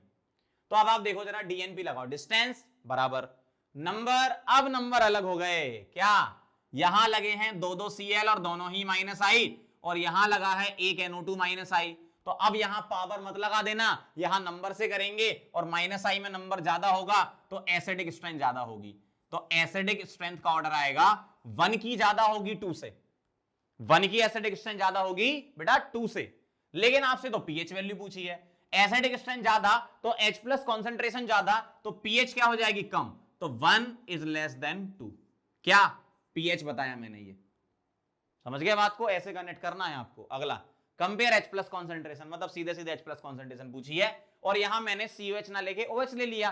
तो जैसे कार्बोक्सिलिक एसिड में करते थे वैसे ही हम एल्कोहल्स में करेंगे। तो वैसे ही करो, एल्कोहल को पकड़ो और बॉक्स में बंद करके छोड़ दो इसको। अब देखना जरा क्या डिफरेंस है, carbon carbon carbon carbon carbon carbon carbon carbon, यहां लगा है Cl और यहां मैं इसको मिथाइल लिख सकता हूं। यह है +I और यह है बेटा -I, ठीक है। तो -I अगर लगा है तो +I से तो अच्छा ही होगा ना, -I के डायरेक्टली और +I के इनवर्सली प्रोपोर्शनल होती है एसिडिक स्ट्रेंथ। तो एसिडिक स्ट्रेंथ क्या लिखूंगा, 1 की कम है और 2 की ज्यादा है, और एसिडिक स्ट्रेंथ ज्यादा तो H+ कॉन्सेंट्रेशन भी क्या होगी ज्यादा, तो H+ कॉन्सेंट्रेशन का यही आंसर है। समझ गए बात को, बहुत आसान है। अगला देखना जरा, COH लगा है और ये साइक्लोहेक्साइल, मतलब रिंग लगी है। बस ये ध्यान रखना बेंजीन ना हो, क्योंकि बेंजीन होगी तो फिर अपन को उसमें रेजोनेंस इफेक्ट लगाने पड़ेंगे, तो जो हम रेजोनेंस में पढ़ेंगे। अभी मैं आपको इंडक्टिव के अकॉर्डिंग एसिडिक स्ट्रेंथ कंपेयर करा के बता रहा हूं, है ना। जब हम रेजोनेंस पढ़ लेंगे तो दोनों इफेक्ट मर्ज करके भी करेंगे क्वेश्चन। चलो ध्यान से देखो, पीके वैल्यू पूछी है तो ध्यान से देखना जरा। COH है तो एसिडिक स्ट्रेंथ कंपेयर कराएंगे इसके लिए और इसके लिए, बॉक्स में बंद कर देंगे, अब कभी नहीं सोचेंगे। अब क्या सोचना है, carbon carbon carbon carbon carbon carbon SMe2 H+Me2 और SiH3, ये होता है -I और ये होता है आपका +I भैया, ठीक है। डिस्टेंस बराबर नंबर बराबर, अब देखो अब आप ये मत कहना सर यहां 2 मिथाइल और यहां 3 H तो यहां नंबर ज्यादा। कई लोग ऐसे क्वेश्चन पूछ चुके हैं, फिर मैं उनको पता है क्या बोलता हूं, मिथाइल को ओपन करके लिखो CH3 2 मिलेंगे, 2 CH3 6 H आ जाएंगे, यहाँ वहां 3 H। तो ऐसे मत कंपेयर कराना, ग्रुप का नंबर कंपेयर कराना है। किसका, ग्रुप का नंबर, कि भैया इसमें कितने ग्रुप हैं और इसमें कितने ग्रुप हैं, उसके अंदर मत घुस जाना है ना। तो ग्रुप कितने लगे हैं, ग्रुप का नंबर देखना है। तो SMe2 कितने लगे हैं, एक ही लगा है तो नंबर भी सेम। अब चलो पावर पे, ये -I और ये +I, बहुत बढ़िया। -I तो अच्छा ही होता है हमेशा एसिडिक स्ट्रेंथ के लिए, तो 1 ज्यादा होगा किससे, 2 से। ये क्या लिखा मैंने, एसिडिक स्ट्रेंथ किसकी, इस क्वेश्चन की। तो 1 की एसिडिक स्ट्रेंथ ज्यादा 2 से। अच्छा एसिडिक स्ट्रेंथ ज्यादा तो K ज्यादा, सुनना ध्यान से, एसिडिक स्ट्रेंथ ज्यादा तो K ज्यादा, K ज्यादा तो पीके कम, पीके कम तो पीके भी ज्यादा, ठीक है। इसका मतलब PKB का ऑर्डर यही है, समझ रहे हो बात को, ध्यान से सुनना। एसिडिक स्ट्रेंथ अगर ज्यादा है तो K ज्यादा है, K ज्यादा तो पीके कम, पीके कम तो पीके भी ज्यादा, मतलब एसिडिक स्ट्रेंथ के डायरेक्टली प्रोपोर्शनली आ रहा पीके भी। तो इस तरीके से आपको क्वेश्चन में अटेम्प्ट करना है एग्जाम में अगर आया तो। बहुत आसान होते हैं क्वेश्चन, बस आपको तरीका पता होना चाहिए। कुछ लोगों को क्या तरीका नहीं पता होता, किस तरीके से क्वेश्चन को अप्रोच करेंगे कि आंसर आपका बिल्कुल सटीक आए और बहुत जल्दी आए आंसर, है ना। तो ये तरीके सबसे आसान तरीके होते हैं, ठीक है। चलो इसको नोट करो फिर आगे बढ़ते हैं।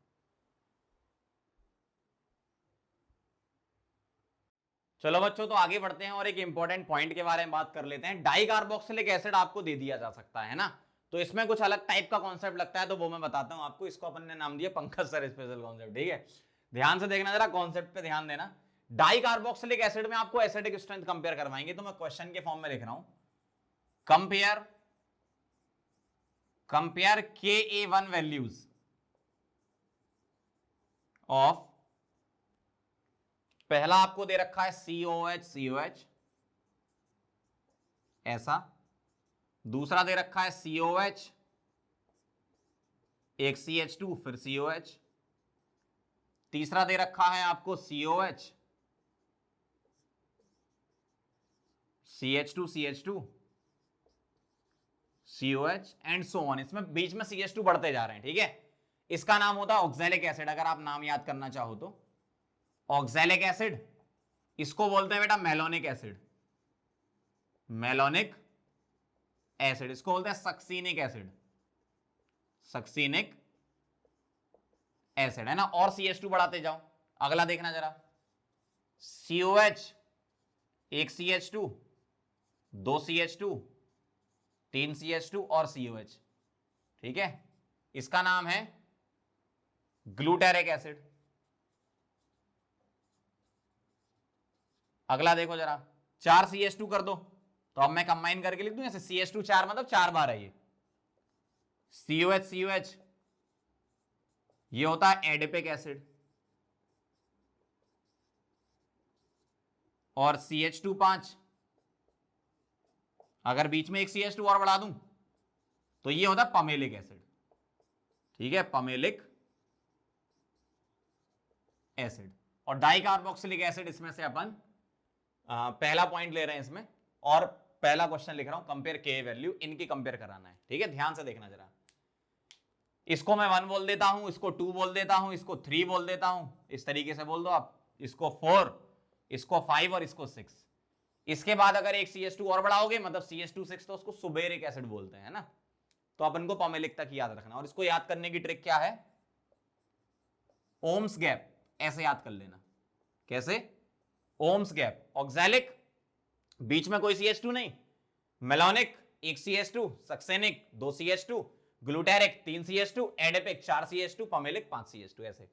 अब मुझे इनकी K1 वैल्यू कंपेयर करानी है, तो मैं सभी में से H+ हटा दूंगा, ठीक है। तो आप किसी एक COH के लिए कंपेयर कराओगे, तो मान लो मैंने इस COH के लिए कंपेयर करा रहा हूं, ध्यान से देखना जरा, इस COH के लिए अगर मैं कंपेयर कराऊं, ठीक है, ध्यान से देखना जरा, इस COH के लिए कंपेयर कराऊं, तो दूसरा वाला COH इसके लिए -I की तरह काम करेगा, सही बात है ना। अगर मैं एक COH के लिए कंपेयर कराऊं, तो दूसरा वाला क्या करेगा, -I की तरह काम करेगा। तो जिसको बॉक्स में बंद किया उसके बारे में नहीं सोचना, लेकिन जो बचा हुआ है ये किसकी तरह काम करेगा, -I की तरह काम करेगा। यहां तो -I बहुत ही कम होता जाएगा, है ना, मतलब नेग्लिजिबल ही हो जाएगा -I एक तरीके से।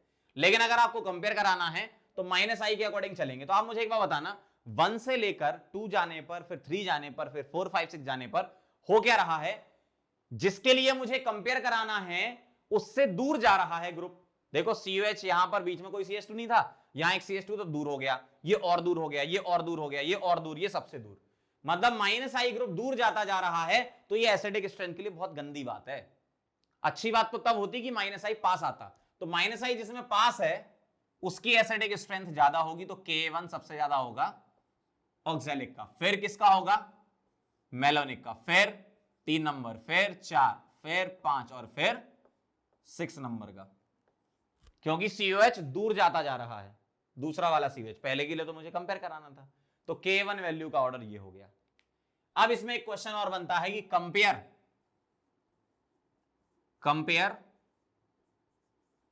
Ka2 वैल्यूज,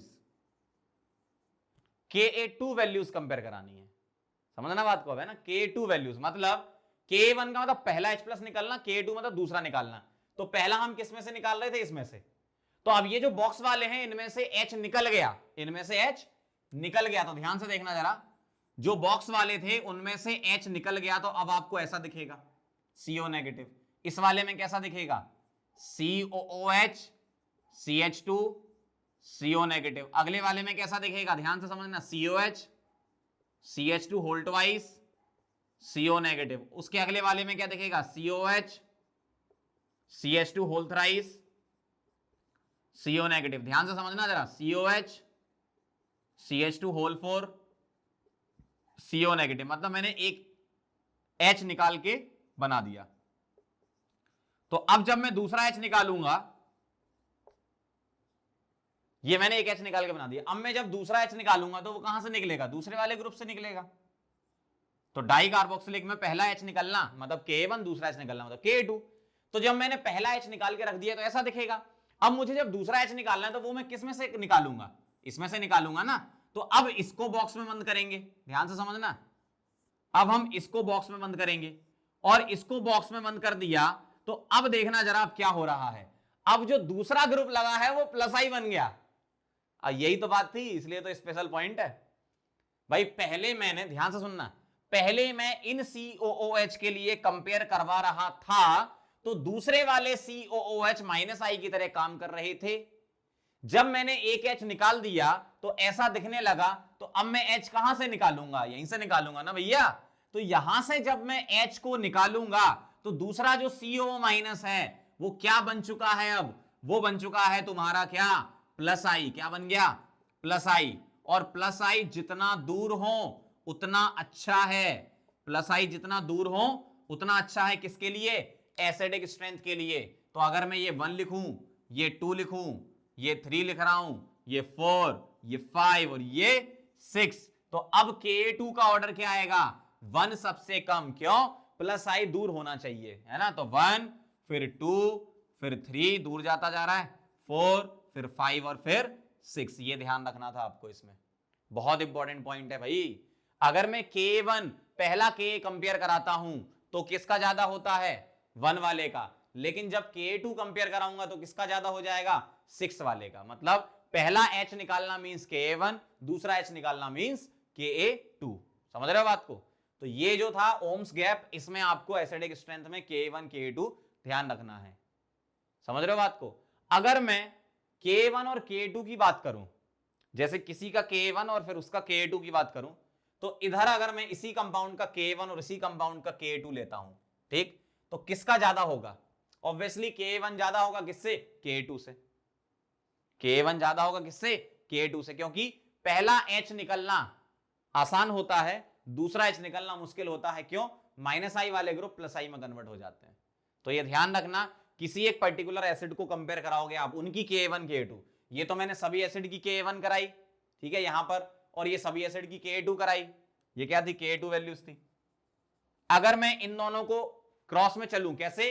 कि आपसे पूछे बताओ K1 of oxalic acid and K2 of oxalic acid compare कराओ, तो ऑब्वियसली K1 ज्यादा होगा। किससे? K2 से। इसका K1 इसके K2 से कंपेयर कराओ तो इसका ज्यादा होगा इससे।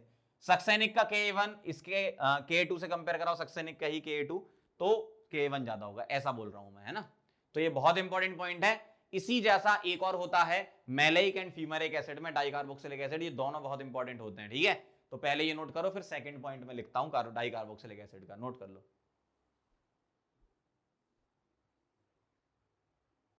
चलो बच्चों आगे बढ़ते हैं। एक बहुत बेहतरीन क्वेश्चन डिस्कस करेंगे अपन। K1 वैल्यूज कंपेयर करानी, ये भी डाइकार्बोक्सिलिक एसिड का ही एग्जांपल है। इसको बोलते हैं हम मैलेइक एसिड। क्या बोलते हैं? Maleic acid.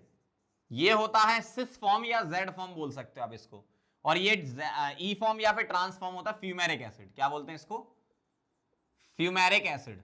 अब ध्यान से देखना जरा, अगर मुझे पहला H निकालना है तो दोनों में से कोई भी ले सकते हो। मान लो मैंने ये ले लिया, ठीक है, इसको पकड़ लिया, तो इसके लिए बाकी ग्रुप क्या हो गया? बाकी ग्रुप इसके लिए सोचना है माइनस आई। ध्यान से देखना जरा, इसके लिए कंपेयर कराना है तो ये COH हो गया और ये COH हो गया, ये दोनों क्या हो गए? Minus I. और ये बराबर डिस्टेंस पे लगे हैं, नंबर भी बराबर है और पावर भी बराबर है। तो अब यहां हम फंस जाते हैं, तो इसलिए तो ये स्पेशल पॉइंट में आ गया। तो अब देखो क्या करना है।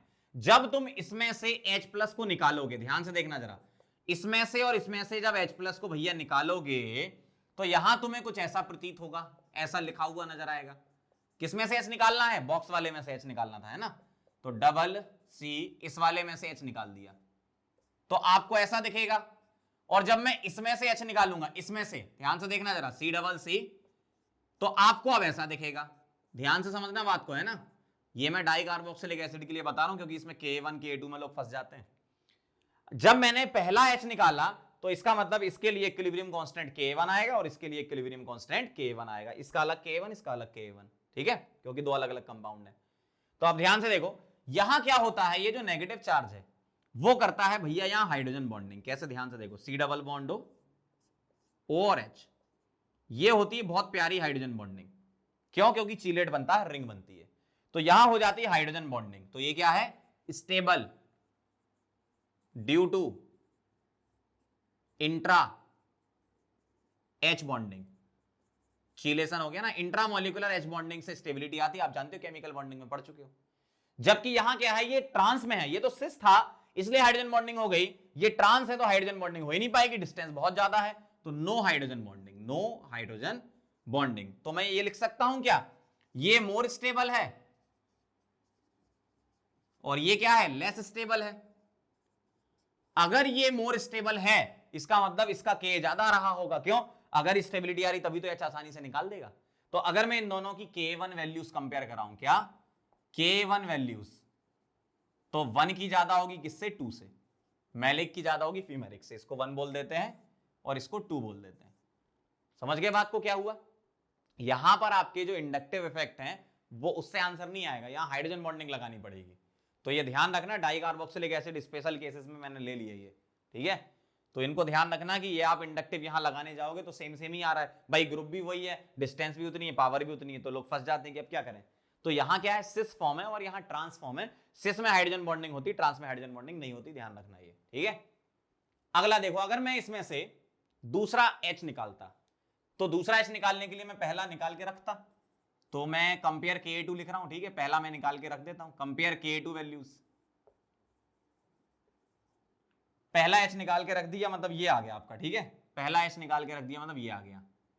तो मैं इसको यहां लिख देता हूं, HC double bond C H और यहां COOH COO माइनस, और ये इसमें हाइड्रोजन बॉन्डिंग चल रही है, ठीक है। और ये निकाल के रख दिया, इसको मैं 1 बोल रहा हूं, इसको 2 बोल देता हूं, है ना, ध्यान से समझना, C double C CO minus, यहां COH है, ये H है और ये H है।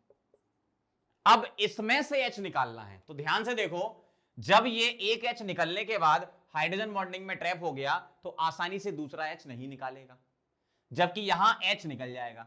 अच्छा, इसका मतलब ये है क्या, मतलब आपको ऐसा लगता है क्या कि हाइड्रोजन बॉन्डिंग में आ गया तो H नहीं निकलेगा। भाई ऐसा नहीं होता कि फंस गया कि अब नहीं निकलेंगे हम, ऐसा नहीं है। हाइड्रोजन बॉन्डिंग से स्टेबिलिटी आती है, लेकिन इसमें से H बहुत कम निकलेगा, मतलब इसमें से H प्लस कॉन्सेंट्रेशन जो मिलेगी वो बहुत कम मिलेगी इसके बाद। समझ रहे हो बात को मैं क्या कह रहा हूं। ऐसा बिल्कुल भी नहीं है कि हाइड्रोजन बॉन्डिंग होने से H निकलना ही बंद हो जाता है, ऐसा नहीं होता। हाइड्रोजन बॉन्डिंग से हम स्टेबिलिटी समझाते हैं, लेकिन हम ये भी बोलते हैं कि H निकलेगा लेकिन बहुत कम कॉन्सेंट्रेशन मिलेगी उसकी। ध्यान से सुनना ये सारे पॉइंट, है ना। तो इससे जो H निकलेगा तो उससे कॉन्सेंट्रेशन बहुत कम मिलेगी। मतलब अगर मैं इसमें से H निकाल देता हूं, चलो निकाल के देख लेते हैं, ठीक है। अगर मैं इसमें से H निकाल देता हूं तो ऑब्वियसली उसकी कॉन्सेंट्रेशन बहुत कम होगी, ठीक है। और ऐसा क्यों होगा, उसका रीजन आप ये दोगे कि बनने वाला जो प्रोडक्ट है उसकी स्टेबिलिटी पर चीजें डिपेंड करेंगी। जैसे ध्यान से देखना जरा, इसमें से H निकाला तो ऐसा दिखेगा, इसमें से निकाला तो ऐसा दिखेगा। आप ध्यान से देखो, यहां क्या है, नेगेटिव चार्ज, यहां क्या है, नेगेटिव चार्ज, इनमें होगा रिपल्सन। क्या होगा, रिपल्सन, क्योंकि ये सिस पोजीशन में है और ये नेगेटिव नेगेटिव है, लेकिन ये क्या है, अपोजिट है, ठीक है। तो इसमें रिपल्सन होने के चांसेस मिनिमम है। तो रिपल्सन की वजह से ये क्या हो गया, लेस स्टेबल, और ये क्या हो गया, मोर स्टेबल, मोर स्टेबल। इसका मतलब अब ये आसानी से H निकालेगा, यही तो बात है, ये मोर स्टेबल हो गया ना, अब ये आसानी से H निकालेगा कंपैरिजन टू दिस। तो अगर K2 वैल्यू लिखूंगा तो K2 वैल्यू किसकी ज्यादा होगी, 2 वाले की ज्यादा होगी, किससे, 1 से। समझ गया पूरा फंडा क्या है। सिमिलर जैसा हमने कार्बोक्सिलिक डाई कार्बोक्सिलिक एसिड में मेलोनिक, ऑक्सैलिक, ग्लूटारिक, सक्सिनिक में किया था, उसी टाइप से ही ये है, बस वहां इफेक्ट लग रहे थे, यहां इफेक्ट नहीं लग रहे, यहां हाइड्रोजन बॉन्डिंग लग रही है। क्या लग रही है, यहां हाइड्रोजन बॉन्डिंग। फिर से समझाता हूं क्या है, पहला H निकालोगे तो इसमें से मैंने पहला H निकाल के रख दिया, तो ये हाइड्रोजन बॉन्डिंग से स्टेबल है क्योंकि सिस है, ये लेस स्टेबल है। तो ये मोर स्टेबल है, मतलब ये आसानी से H निकालेगा।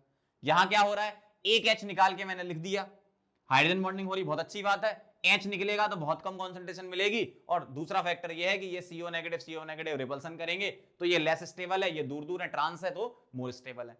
इसका मतलब ये अब आसानी से H निकालेगा कंपैरिजन टू दिस। इसका मतलब क्या है, इसकी एसिडिक स्ट्रेंथ ज्यादा होगी इससे। मतलब जो मेरे मैलेइक और फीमेरिक के K1 है, तो K1 तो मैलेइक का ज्यादा होता है, लेकिन K2 फीमेरिक का ज्यादा होता है।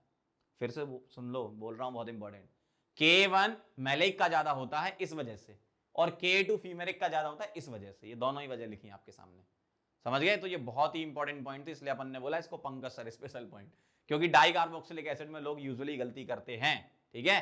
तो डाई कार्बोक्सिलिक एसिड में कौन से याद रखने हैं आपको, ओम्स गैप और मैलेइक और फीमेरिक, ठीक है। चलो इसको नोट कर लो। एसिडिक स्ट्रेंथ में हम इंडक्टिव इफेक्ट वाले फैक्टर को यहीं पे खत्म करते हैं, बाकी और एसिडिक स्ट्रेंथ हम जब रेजोनेंस पढ़ेंगे तब करेंगे, ठीक है। तो अब हम चलते हैं अपने सेकंड एप्लीकेशन पे। ये तो पहला एप्लीकेशन था, क्या, to compare acidic strength of carboxylic acid, aliphatic carboxylic acid and alcohols. अब हम सेकंड पॉइंट पे चलेंगे, to compare stability of intermediates, ठीक है। तो ये दो पॉइंट हमें, दो एप्लीकेशन हमें अच्छे से डिस्कस करने थे। पहला वाला डिटेल में अपन ने डिस्कस कर लिया इंडक्टिव इफेक्ट की वजह से। अब हम चलेंगे किस पर, स्टेबिलिटी ऑफ इंटरमीडिएट कंपेयर कराने। चलो इसको नोट कर लो पहले। चलो बच्चों आगे बढ़ते हैं अपने सेकंड और लास्ट एप्लीकेशन पर। क्या कह रहे हैं इसमें, to compare stability of carbocation, carbanion and free radical. बहुत सिंपल सी चीज है। सबसे पहले बता रहा हूं मैं केस 1 कार्बोकेटाइन, ठीक है, फिर क्वेश्चन भी कर लेंगे अपन। केस 1 में मैं क्या ले रहा हूं बेटा, कार्बोकेटाइन। ध्यान से देखिएगा, कार्बोकेटाइंस अगर आ गए, जैसे मान लो मेरे पास कार्बोकेटाइन है सी पर प्लस। अच्छा, अगर सी पर प्लस है तो इस पर 3 ग्रुप लगे होंगे, पहली बात, ठीक है, क्योंकि सी पे प्लस आया तभी जब चौथा बॉन्ड इसका टूटा था, याद करो बॉन्ड फिजन में बताया था मैंने। तो अगर ये सी पर प्लस है तो 3 ग्रुप लगे हैं, मुझे इसको स्टेबल करना, बताओ कैसे स्टेबल होगा। कोई भी चार्ज स्पीसी को स्टेबल करने का मतलब क्या है, उसका चार्ज कम कर देना भाई। और वैसे भी दूसरे सेंस में सोचो तो ये कार्बोकेटाइन क्या इलेक्ट्रॉन डेफिशिएंट है ना, क्यों, अगर यहां 3 बॉन्ड होंगे तो 1 2 3 4 5 6 होने चाहिए थे लुईस के अकॉर्डिंग 8, लेकिन 6 ही इलेक्ट्रॉन है, मतलब इलेक्ट्रॉन की कमी है। और इलेक्ट्रॉन की कमी है तो इलेक्ट्रॉन चाहिए, इलेक्ट्रॉन चाहिए तो कौन इसको स्टेबल कर देगा, प्लस आई वाला ग्रुप लगा दो। कौन सा लगा दो बेटा, प्लस आई वाला लगा दो। तो प्लस आई लगाओगे तो वो क्या करेगा, इलेक्ट्रॉन इस तरफ देगा और इसका चार्ज कम कर देगा और इसको स्टेबल बना देगा। मतलब in short in one line क्या, stability is directly proportional to plus I और inversely proportional to minus I. सीधा सीधा फंडा है, stability is directly proportional to plus I और inversely to minus I groups, minus I effect या plus I minus I effect बोल दो या ग्रुप बोल दो, ठीक है। तो stability is directly proportional to plus I, inversely to minus I. लेकिन अगर इसका रिवर्स हम सोचें केस 2 में, क्या सोचें कि अगर मेरे पास नेगेटिव चार्ज होता तो अब आपको उल्टा चलना है, नेगेटिव चार्ज को कम करना है। इसका मतलब यहां पर अगेन वही होगा काम, क्या, कि मेरे पास 3 बॉन्ड होंगे और इसके पास इलेक्ट्रॉन कितने होंगे, 1 2 3 4 5 6, और नेगेटिव चार्ज आया तभी जब इसने बॉन्ड तोड़कर इलेक्ट्रॉन अपने पास रखे थे। तो 8 इलेक्ट्रॉन तो है इसके पास। मतलब यहां पर मैं ऐसा ग्रुप लगा दूं जो क्या हो, माइनस आई हो, तो उससे क्या हो जाएगा, ये इलेक्ट्रॉन अपनी तरफ खींच लेंगे और इसका चार्ज कम कर देंगे।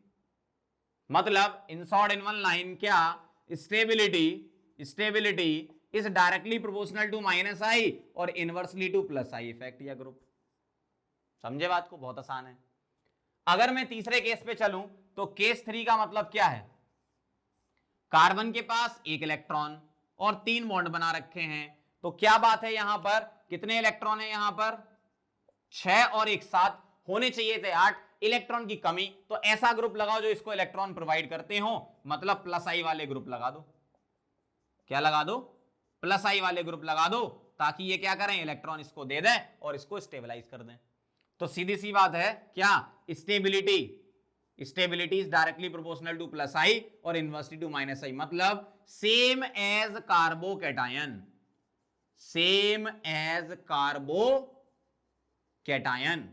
कार्बोकेटायन जैसा ही होता है। समझ गए बात को। तो मेरे पास 3 इंटरमीडिएट थे, carbocation, कार्बेनाइन, free radical. Carbocation electron deficient, free radical electron deficient, electron की कमी तो इलेक्ट्रॉन चाहिए, तो प्लस आई इसमें दोनों में आ रहा है डायरेक्टली प्रोपोर्शनल। जबकि यहां क्या है, नेगेटिव है तो इलेक्ट्रॉन खींचने वाले चाहिए, तो यहां माइनस आई के डायरेक्टली प्रोपोर्शनल आ रहा है, तो दूसरे इफेक्ट के ऑटोमेटिकली इनवर्सली हो जाएगा, है ना। अब सवाल कैसे करने हैं, जहां पर भी प्लस चार्ज लगा है, जहां पर भी, जैसे ये कार्बन है, इस पर प्लस लगा, इस कार्बन में प्लस, तो इसको बॉक्स में बंद कर दो। अब इसके बारे में जिंदगी में कभी नहीं सोचना, बाकी चीजें सोचो। क्या, यहां क्या है, कार्बन, यहां क्या है, कार्बन, लेकिन यहां 2 H लगे हैं, यहां एक H और एक F लगा है, ठीक है। और ये इस वाले में F दूसरी पोजीशन पे चला गया, तो यहां पर डिस्टेंस डिपेंडेंसी वाला फैक्टर लग जाएगा इंडक्टिव। आप जानते हो डिस्टेंस डिपेंडेंट होता है। तो ये जो फ्लोरीन है ये भी माइनस आई है, ये फ्लोरीन भी माइनस आई है, लेकिन ये माइनस आई पास लगा है, तो मैं यहां लिख देता हूं PAAS पास, और यहां दूर लगा है तो DOO दूर, ठीक है। तो ये पास लगा है, ये दूर लगा है, माइनस आई पास, किसके, कार्बोकेटाइन के। तो गंदी बात, माइनस आई दूर होना चाहिए किसके, कार्बोकेटाइन से, क्योंकि इनवर्सली प्रोपोर्शनल है ना। इसका मतलब 2 की स्टेबिलिटी ज्यादा होगी किससे, 1 से। ये तो भाई पास लगा है और खींच लेगा इलेक्ट्रॉन और यहां पर डेफिशिएंसी बढ़ा देगा। ये दूर लगा है तो चलो इसके मुकाबले में वो वाला तो अच्छा है ना। अगला सवाल देखना, बहुत ध्यान समझना। यहां देखो क्या कह रहे हैं, माइनस माइनस जो है वो कार्बेनाइन हो गया, ये कार्बेनाइन, इसको बॉक्स में बंद कर दो, छोड़ दो। अब बाकी चीजें चेक कर लो, कार्बन कार्बन, यहां कार्बन पर फ्लोरीन, यहां कार्बन पर NO2, बाकी सेम है। तो अब बताना जरा ये क्या है, ये है तुम्हारा माइनस आई, ये भी है तुम्हारा माइनस आई। डिस्टेंस नंबर पावर, डिस्टेंस बराबर, ठीक है, नंबर बराबर पावर, बताओ NO2 की ज्यादा F से, इसका मतलब एनायन के लिए, कार्ब एनायन के लिए माइनस आई के डायरेक्टली प्रोपोर्शनल। तो अब 1 इज ग्रेटर देन 2, समझे बात को, ये वाली 1 ग्रेटर देन 2 क्यों हुआ, क्योंकि NO2 माइनस आई ग्रुप है, F भी माइनस आई है, NO2 की पावर ज्यादा है किससे, F से, तो 1 नेगेटिव वाला जो आयन होता है ना कार्बन आयन, वहां डायरेक्टली प्रोपोर्शनल होता है माइनस आई के, तो जिसकी पावर ज्यादा वो अच्छा हो जाएगा। अगला देखो, रेडिकल मतलब सेम एज कार्बोकेटाइन जैसे ही चलना है, तो इस कार्बन पे रेडिकल है, इस पर है ना, इस कार्बन पे रेडिकल है तो इसको बंद कर दो। अब चलो आगे, कार्बन कार्बन, फिर कार्बन पर मिथाइल, फिर कार्बन पर 2H, ठीक है। तो मिथाइल क्या है, यहां पर मैं बोल सकता हूं इसको, ये क्या है, प्लस आई है, जबकि यहां एक्स्ट्रा तो कुछ लगा ही नहीं है, इसका मतलब ये न्यूट्रल मान लो आप, क्योंकि यहां पर H, चलो H मान लो थोड़ी देर के लिए, ठीक है, H का तो कोई इंडक्टिव होता नहीं है, तो यहां प्लस आई है, यहां न्यूट्रल है। अब देखो जरा, रेडिकल में स्टेबिलिटी के डायरेक्टली प्रोपोर्शनल क्या है, प्लस आई है, इसका मतलब 1 छोटा और 2 बड़ा, क्योंकि यहां प्लस आई लग रहा है ना, यहां तो कोई इफेक्ट नहीं लग रहा, तो रेडिकल में प्लस आई मतलब स्टेबिलिटी बढ़ाएगा, सेम एज कार्बोकेटाइन होता है, समझ रहे हो बात को। अगला डी वाला देखो, इधर भी पॉजिटिव है, इधर भी पॉजिटिव है, इस कार्बन पे है, ठीक है, तो इसको बॉक्स में बंद कर दो, अब कभी नहीं सोचेंगे, आगे बढ़ो। कार्बन कार्बन, कार्बन पे 2 Cl, कार्बन पर 1 F, distance number power, distance क्या है, बराबर है नंबर, नंबर क्या है, इसके ज्यादा है, 2 लगे ना यहां माइनस आई, और यहां क्या है, एक ही माइनस आई है, तो बस नंबर डोमिनेट कर गया। अब बताओ जरा, माइनस आई नंबर डोमिनेट करने का मतलब उसके बारे में सोचेंगे कि माइनस आई क्या करता है, कार्बोकेटाइन में क्या करता है, माइनस आई इनवर्सली प्रोपोर्शनल। तो इन दोनों में से कौन डोमिनेट करेगा, नंबर डोमिनेट करेगा, मतलब इसकी माइनस आई 2 लगे हैं, तो ये क्या करेगा, इस कार्बोकेटाइन को डिस्टेबलाइज कर देगा, इसका मतलब 1 की ज्यादा कंपेरिजन टू 2।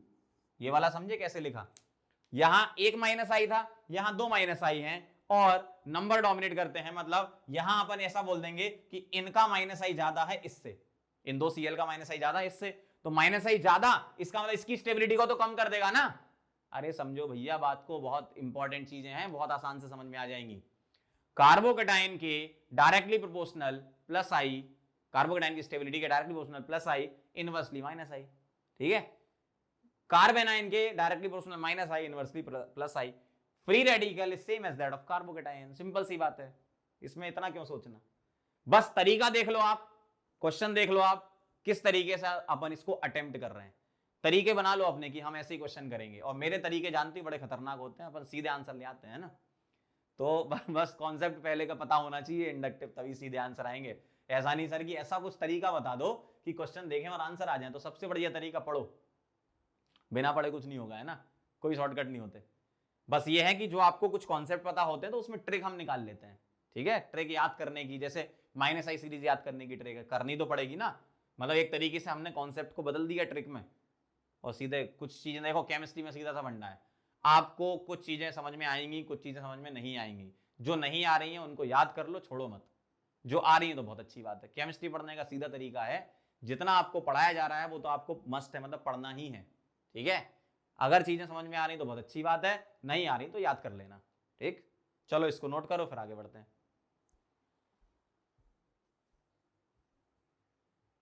चलो बच्चों, तो आगे बढ़ते हैं, और MSCS बुक से अपन क्वेश्चन दे रहे हैं आपको। असाइनमेंट है आज का 13 नंबर का असाइनमेंट है, जीओसी का लेक्चर 1 है, जीओसी का लेक्चर 1 और चैप्टर 1 जीओसी का, बुक में भी है ना। अब इसमें आपने बहुत सारे क्वेश्चन ये देखे हैं, इसमें से हम मैक्सिमम क्वेश्चन कर चुके हैं। मैंने यहां पर सारे क्वेश्चन लिख दिए जो अभी तक हमने पढ़ा। जैसे आपने देखा होगा इस बुक में जीओसी के चैप्टर में भी आइसोमेरिज्म के कुछ क्वेश्चन डाल रखे हैं, डबल बॉन्ड इक्विवेलेंट डाल रखा है, जो कि हम पहले कर चुके होंगे। तो जो क्वेश्चन आप पहले कर चुके हो उनको छोड़ देना, और बाकी क्वेश्चन आपको करने हैं। मैक्सिमम क्वेश्चन आप कर चुके हो, ठीक है। तो मैं आपको बता देता हूं, हिंट देता हूं क्या क्या है। तो क्वेश्चन नंबर 166 पे चलते हैं सबसे पहले। क्वेश्चन नंबर 166 कहां गया, काफी नीचे है, हाँ। Question number 166, homologous compound have same, तो ये आप कर चुके थे, जनरल फॉर्मूले वाला क्वेश्चन था ये, ठीक है, ये वाला क्वेश्चन आप कर चुके हो।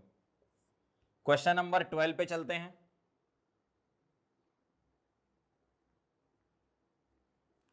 इसमें पूछा select the acid with the highest के वैल्यू, मतलब आपको एसिडिक स्ट्रेंथ इनमें कंपेयर करानी है।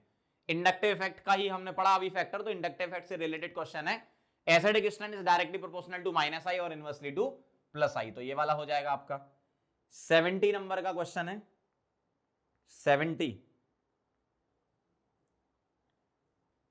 विच compound has the highest value of pK, तो यहां ध्यान रखना के ज्यादा तो पीके कम, एसिडिक स्ट्रेंथ ज्यादा तो पीके कम, इस बात का ध्यान रखना। इंडक्टिव से रिलेट करके आप कर सकते हो इसको भी।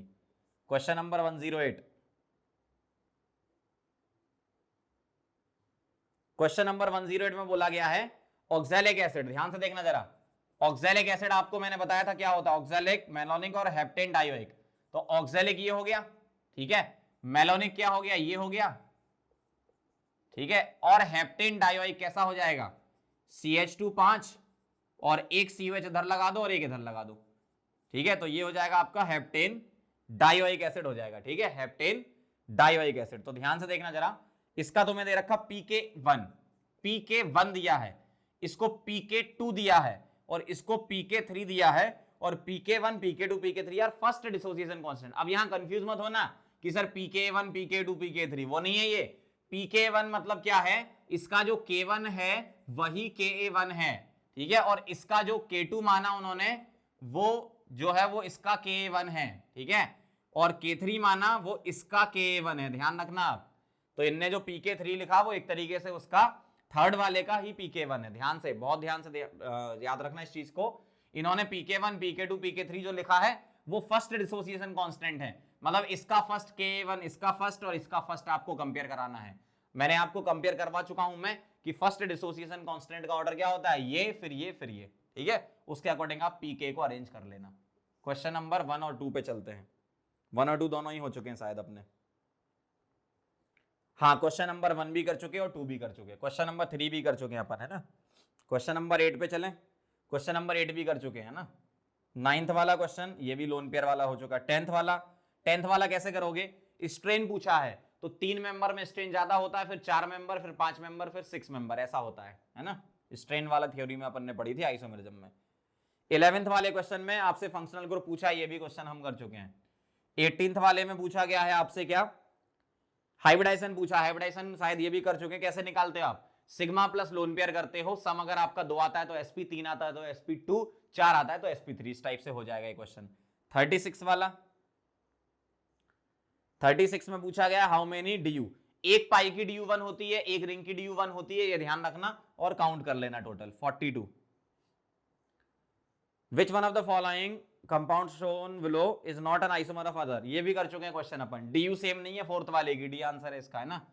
54 वाला देखें जरा, 54 में पूछा है कुछ पेयर दे रखे हैं और ये बोल रहे हैं कि select the pair in which second acid is stronger than first, तो आपको इंडक्टिव इफेक्ट लगाना है और के वैल्यू कंपेयर करानी है, ठीक है।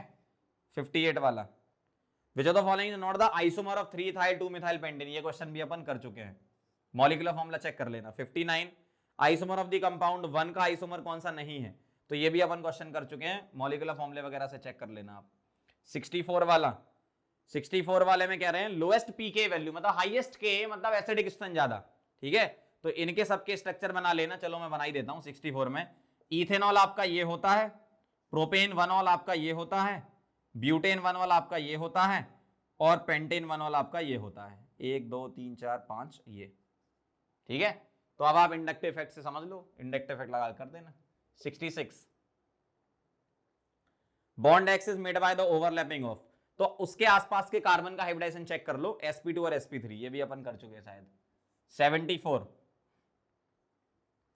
अंडरलाइन, अच्छा ये क्वेश्चन भी कर चुके हैं, sp हाइब्रिडाइजेशन वाले चाहिए थे, ये वाले आप लोगों ने किया था क्वेश्चन ये। 76 एटलीस्ट 1 सेकेंडरी एल्कोहल किस में प्रेजेंट है, एल्कोहल की डिग्री चेक करना आप जानते हो, कैसे चेक करते हो, OH जिस कार्बन पे लगा है उस कार्बन से डायरेक्टली कनेक्टेड कितने कार्बन है ना, इससे आप कर लोगे।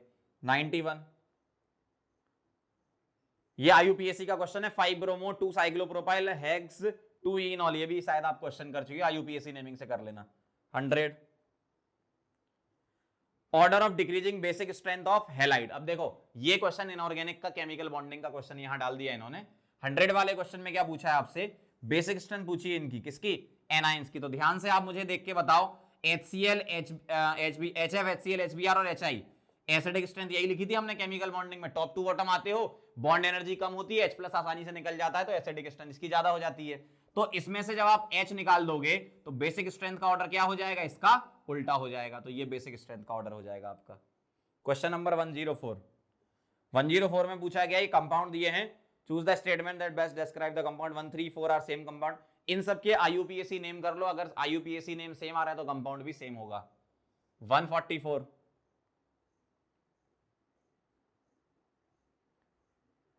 Which of the following has the lowest barrier to rotation? कौन सा सिग्मा बॉन्ड क्या ना रोटेशन आसान है, देखो रिंग में होता नहीं है, रेस्ट्रिक्टेड रोटेशन है, तो ए गलत हो गया।